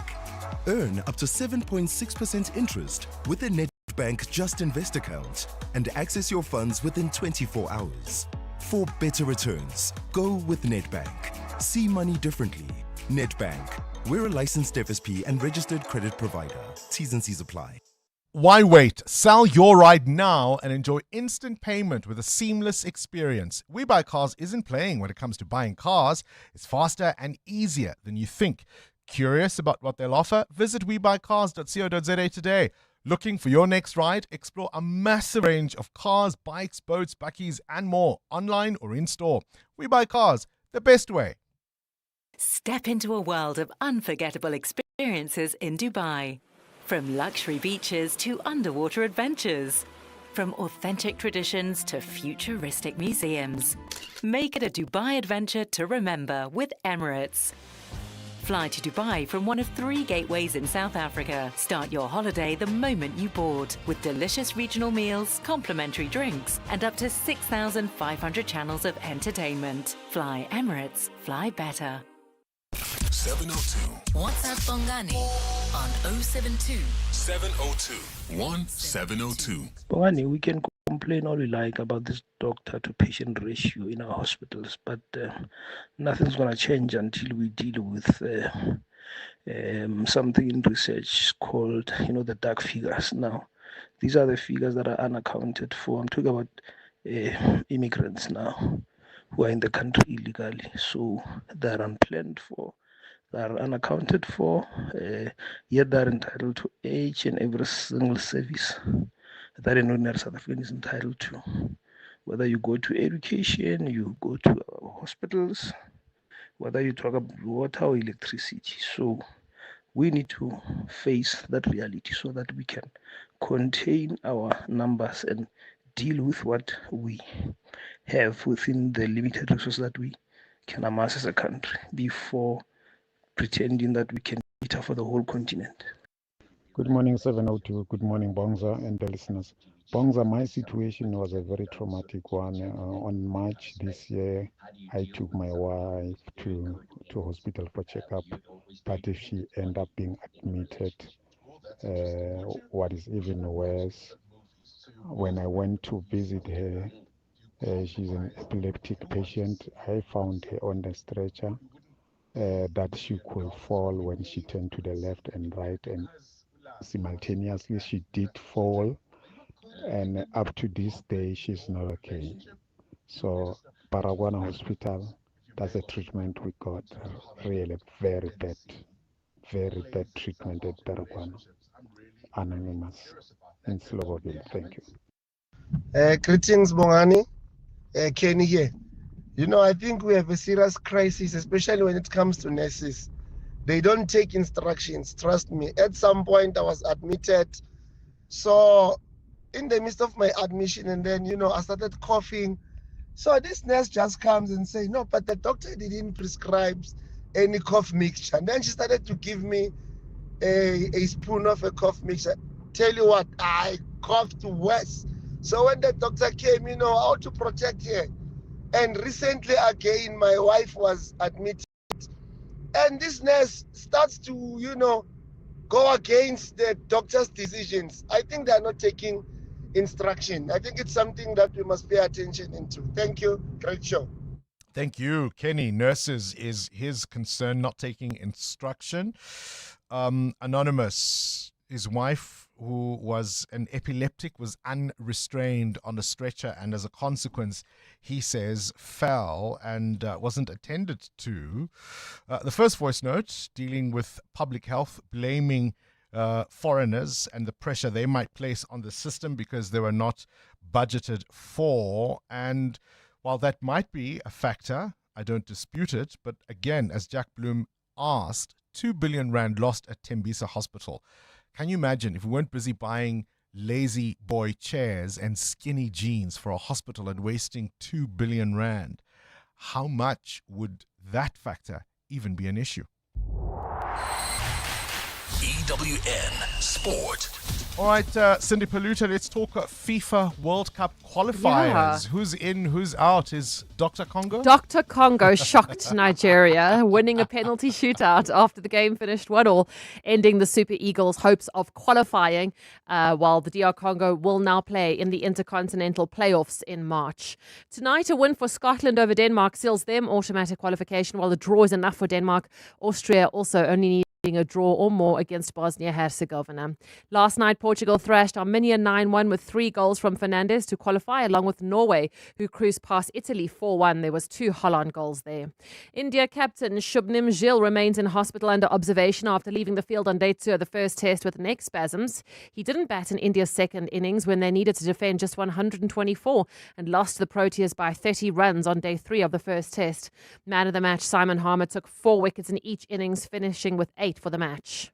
It probably got a little bit flatter as the ball got softer. It wasn't exploding as much. So I was asking myself some hard questions if it was me. So I've been here before and it was a dark place, losing back-to-back test matches here for 4 tests. So to be in this position, to be behind the 8 ball again, and for the team to fight the way that they did, it just shows where this group is at, what they're capable of, and the belief that they have. Springboks have Lut Diaga and Franco Mostert on the suspended list and have called up hooker Bongi Mbonambi and prop Ntutuko Mtunu in preparation for the upcoming games with Ireland and Wales. Coach Rassie Rasmus. No, we've got Jean Klein ready. We've got Eben Etzebeth ready. We've got Argees Snyman ready. And we've got Ruan who played today. So we've got still 4 locks. So we don't have to call up another lock. 2 permanent red cards, 2 games in a row. We spoke about the last one, and this weekend's, I think there's some room to object to to that tackle and whether or not it was a red Yeah, card? I think what Rusty was saying was, so firstly he said he's not going to speak out about it because obviously you can get into a lot of trouble. But what he was saying was he doesn't know how much lower the guys can go at 2 meters. I think the problem with the first red card, Loet de Jager's red card, and I think the problem that the Boks might be having is that they're not wrapping their arms around. So they're just going in with their shoulder and tackling. So it doesn't look like you're trying to tackle. In other words, wrap your arms around the man and bring it down. I do think that Franco Mostad's the decision could have been yellow and then possibly a red. Rassi also said he's quite open to, because they're trialing, and they have trialed it in certain tournaments, but it's not in the series, is if a player gets red card off the field, obviously, for 20 minutes, and after 20 minutes, somebody else can come on. That player can't come on. So Rassi would like to see more of that in the World Rugby. Yeah, he did say that he roundabout said that he didn't think that the red card this week was fair. Yeah, I think a lot of people might feel that way. So I laughed because there's a meme, a joke, or whatever going around on the WhatsApp groups where the latest World Rugby rankings are out, and number 1's the Springboks, number 2 the Springboks, and then in brackets with 14 men, number 3 New Zealand. You gotta love South African humor. Yeah. I think if we hadn't won those 2 games, I think as Springbok fans we wouldn't be as jovial and we would be like, Rassi needs to discipline his players. Argentina were unbelievable yesterday. They were 21-0 down going into the last 30 minutes of their match with Scotland. They came back to beat Scotland 33-24. And in tennis, Yannick Sinner beating Carlos Alcaraz 7-6 and 7-5 in the ATP finals. Cindy Polluter, Eyewitness News Sport. Progress builds, it moves, and it has a partner. That partner is Anglo-American. Together, we're building progress where it matters most across South Africa. With a 1 billion rand investment into education in our host communities, $15 million pledged to the Global Fund to support community-based health services, 1.6 billion rand in deals facilitated through our Impact Finance Network. And as a sponsor of B20 and G20, we're bringing that same spirit of partnership to a global stage, proving that when collaboration is real, progress moves faster. South Africa has a partner. Join the conversation on social media. Anglo-American, mining potential, building beyond. What do partners of the Gates Foundation do when facing the world's toughest challenges? They keep going. From discovering a plastic drape that helps detect excessive postpartum bleeding faster, to developing better bed nets to kill malaria-carrying mosquitoes, to researching an RSV vaccine that could save hundreds of thousands of children. For every problem, there are people who prove that progress is possible. The Gates Foundation, partners of human potential. Learn more at gatesfoundation.org/keep going. Summer's here, and with FlySafair Air now flying between Lanseria, East London and PE from just 770 Rand, you can make any of these 3 holiday hotspots your go-to this festive season. From sun-soaked beaches to buzzing city breaks, FlySafair Air has you all set for the holidays, wherever the adventure takes you. So pack your sunnies, pick your playground and fly into summer. Book now at flysafair.co.za. FlySafair, for the love of flying. T's and C's apply. EWN Traffic. 12 minutes before 9 o'clock. Let's wrap up the morning's traffic, shall we? Bongani, it's been a very busy Monday. We've got a lot of accidents that happened on our roads this morning, like on the N12 East. Delays still between Kriprivier Drive and the Reading Interchange. As a result, the N12 West is also heavily backed up due to the scene. Please be on the lookout there. And you still have a chance to use the N17 as well as the M2 East towards areas like Germiston as well as Bedford View. Heading towards Sandton, an accident along the Mike 1 North that happened before Corlett Drive, delays from the Killarney Bends. There's also queuing traffic along the N3 North. This is between the Vincent Chabalala Road exit and the Baklu turnoff due to roadworks. I'll have more updates at the top of the hour. Stay tuned. There's more EWN on air, online, and on the EWN app. Hey guys, this is Robert Marawa, HollywoodBets brand ambassador. Playing responsibly is part of the winning strategy. Make smart choices and continue to score. If you or someone that you know needs help, call the South African Responsible Gambling Toll-Free Counseling Line on 0800 006 08 or WhatsApp help to 076 675 0710. Hollywood Sportsbook is a licensed betting operator. Hollywood Bet supports responsible gambling. No persons under the age of 18 years are permitted to gamble. Winners know when to stop.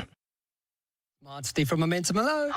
Steve, you moved to Momentum. Congrats. Thanks. It's Tasha. Listen, the fast-paced life in Josie just isn't working for me. I'm migrating to the Cape. What does that have to do with life insurance? Well, you know I love a glass or three. And I want to age as graciously as a smooth Merlot, not a box of car Bordeaux. Naturally. And I need my critical illness cover to pair with those chill vibes. Of course. With Momentum, you get the most comprehensive critical illness cover in the market. You could say it's a full-bodied offering. I'll toast to that. Chat to your financial advisor about Momentum's critical illness cover. Momentum, protecting your journey to success. Momentum is an authorized financial services and registered credit provider. T's and C's apply. Access to the internet is vital for any country to grow. That's why the recent 6.75 billion rand digital infrastructure deal that Standard Bank Corporate and Investment Banking facilitated between Telkom and an Actors-led consortium is so transformational for South Africa. It unlocks growth and provides internet access to underserved communities who will now have access to the internet for the very first time. Search CIB Stories of Impact to watch the full story. Standard Bank is an authorized FSP and registered credit provider. T's and C's apply. Coming up On the Clement Manyatela Show. on 702.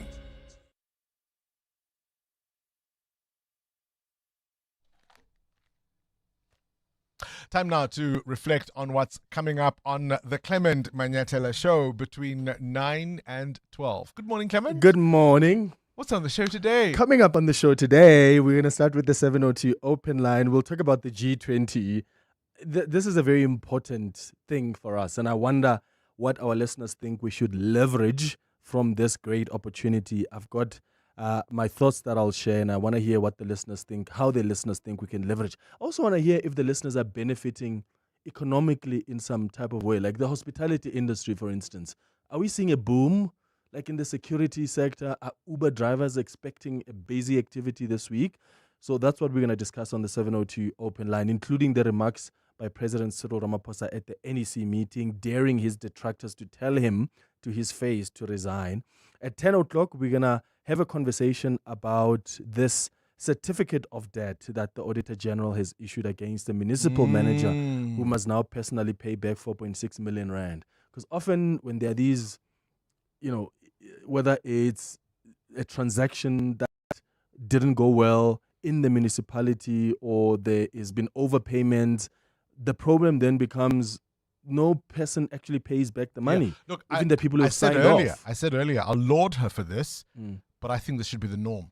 It definitely should be the norm. And let's hope this is going to bring about similar cases. So we'll speak to Salgar about that. 10:30, the series that we started a couple of weeks ago around looking at South African wars. Today, we're going to be focusing on the Khoisan Dutch Wars. And then we wrap up the show at 11 o'clock with our Family Matters feature. Today, we're discussing how to put boundaries on your generosity. If you're a generous person, have you put boundaries? Clement Manyatela between 9 and 12. Smart Steve from Momentum. Hello. Smart Steve, my daughter just turned 18, right? And now she's got a license and a boyfriend. You're worried about her safety. With Momentum Safety Alert, she can access help 24/7. Is that the emergency response version of Curry in a Hurry? For sure. She can get help at the touch of a button for free. Free? For all that and all? Visit momentum.co.za or call 0860 006 784. Momentum Insure, keeping you safe on your journey to success. Momentum Insure is an authorized non-life insurer. T's and C's apply. You can become a victim of a legal problem. Wrongful arrest, assault, uncontested divorce, rental disputes, maintenance matters, or labor problems. It can happen to you. Clientele Legal provides tough professional lawyers for an affordable monthly premium. Our legal team is standing by to assist you 24 hours a day. Join today. SMS Legal to 48721. That's legal to 48721. Clientele General is an authorized FSP and licensed non-life insurer. T's and C's online. Standard rates apply. You're with Bongani Bingwa. 702 weekday mornings, 6 to 9 a.m. On to this now. Step into a world where numbers, sound, and the mysteries of the universe and its origins will collide. So the 27th to the 29th of November, Johannesburg hosting a musical journey that dares to explore one of science's greatest questions. What happens inside a black hole? Now, wait, it's not a lecture. It's not a science class. It's a full orchestral experience. Strings, piano, storytelling, and visuals, all inside the Wits Linda Auditorium. The production is called The Black Hole Symphony, created by Universe on Stage, and at its center is Yashin Modi, a man who balances so many talents, an actuary, but also a concert-level pianist, a composer, a performer, a conductor. Oh, and he also happens to be the head of marketing at Discovery. Yashin Modi, what can't you do? Well, I can't do the physics part of the show, so that's where Luca comes in. Luckily, he has a PhD in physics, so that helps a little bit. But yeah, we try to do as much as we can. Listen, congratulations. All power to you. But let's talk about this spectacle. Music as science, or is it the other way around? Science as music. What sparked the idea? I think it's both. It's perfectly the combination of music and science. So Luca and I met at Discovery where we work. So I work as an actuary and he is a data scientist. And he did a presentation on black holes, I think 5 years ago. And he added Hans Zimmer's Interstellar theme to the opening slide. And everyone thought it was pretty cool. You know, this unique combination of presentation, but told in an emotional and engaging way. Did you feel like you were falling during that presentation? Exactly. Like we were actually meant to be falling into a black hole. And that was the premise of the opening. So, and then he found himself at the Bioscope at 44 Stanley one day, and he said, what if we did this presentation there? And it was actually his sister's idea to say, what if you got someone to play that music live instead of having a soundtrack? So he asked me, and then instead of just playing at the start, we played throughout the presentation, but it was mostly covers at that point. It was a small idea. And then at the start, it was mostly our friends and family coming to the show, and then 10 shows in, we couldn't recognize a single face in the audience. So we decided to rent out the Joburg Theatre. We almost sold out at the Joburg Theatre, the 2,000 seats. And people generally love the music. So we thought, let's bring in the Johannesburg Philharmonic Orchestra and truly make this, bring it to the next level. It sounds absolutely magical. I mean, the symphony is 6 movements. You start from the birth of a star right into the heart of a black hole. And of course, the music is accompanied by lots of visuals. So there's screens, you show galaxies, you show stars exploding. Yep. I mean, it sounds absolute. I've been to, they're not going to call it the planetarium now, the digital dome. I think that's what they're calling it at Wits.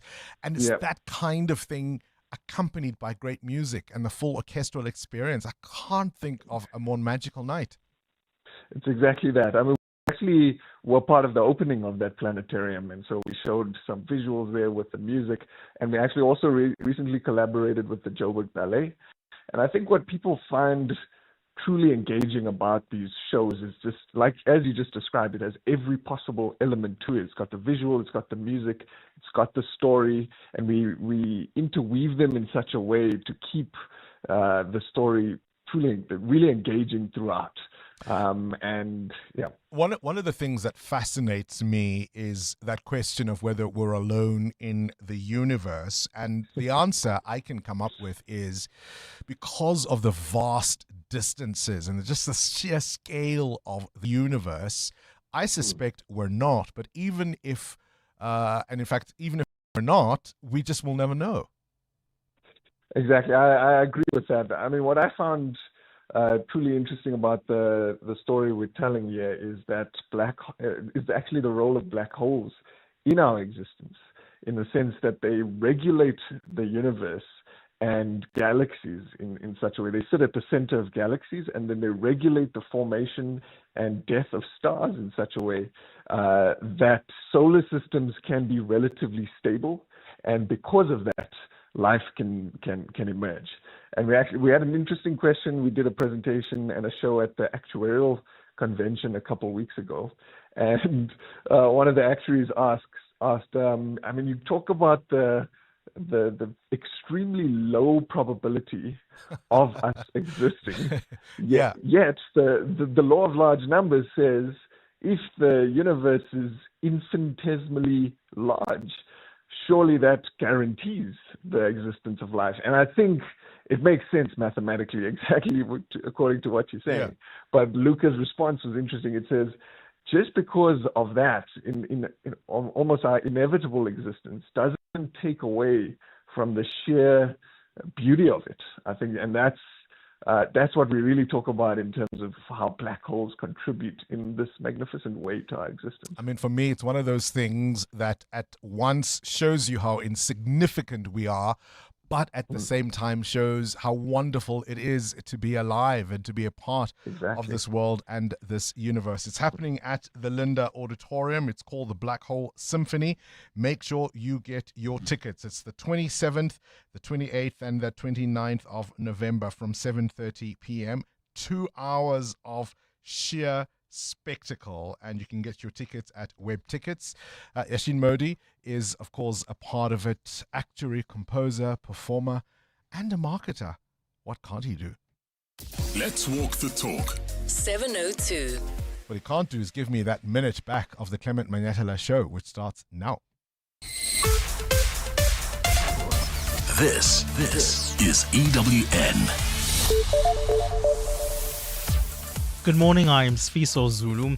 The Madlanga Commission of Inquiry is set to hear testimony on the 121 dockets that were handed over by the Political Killings Task Team to National Police Headquarters in Pretoria when proceedings resumed today.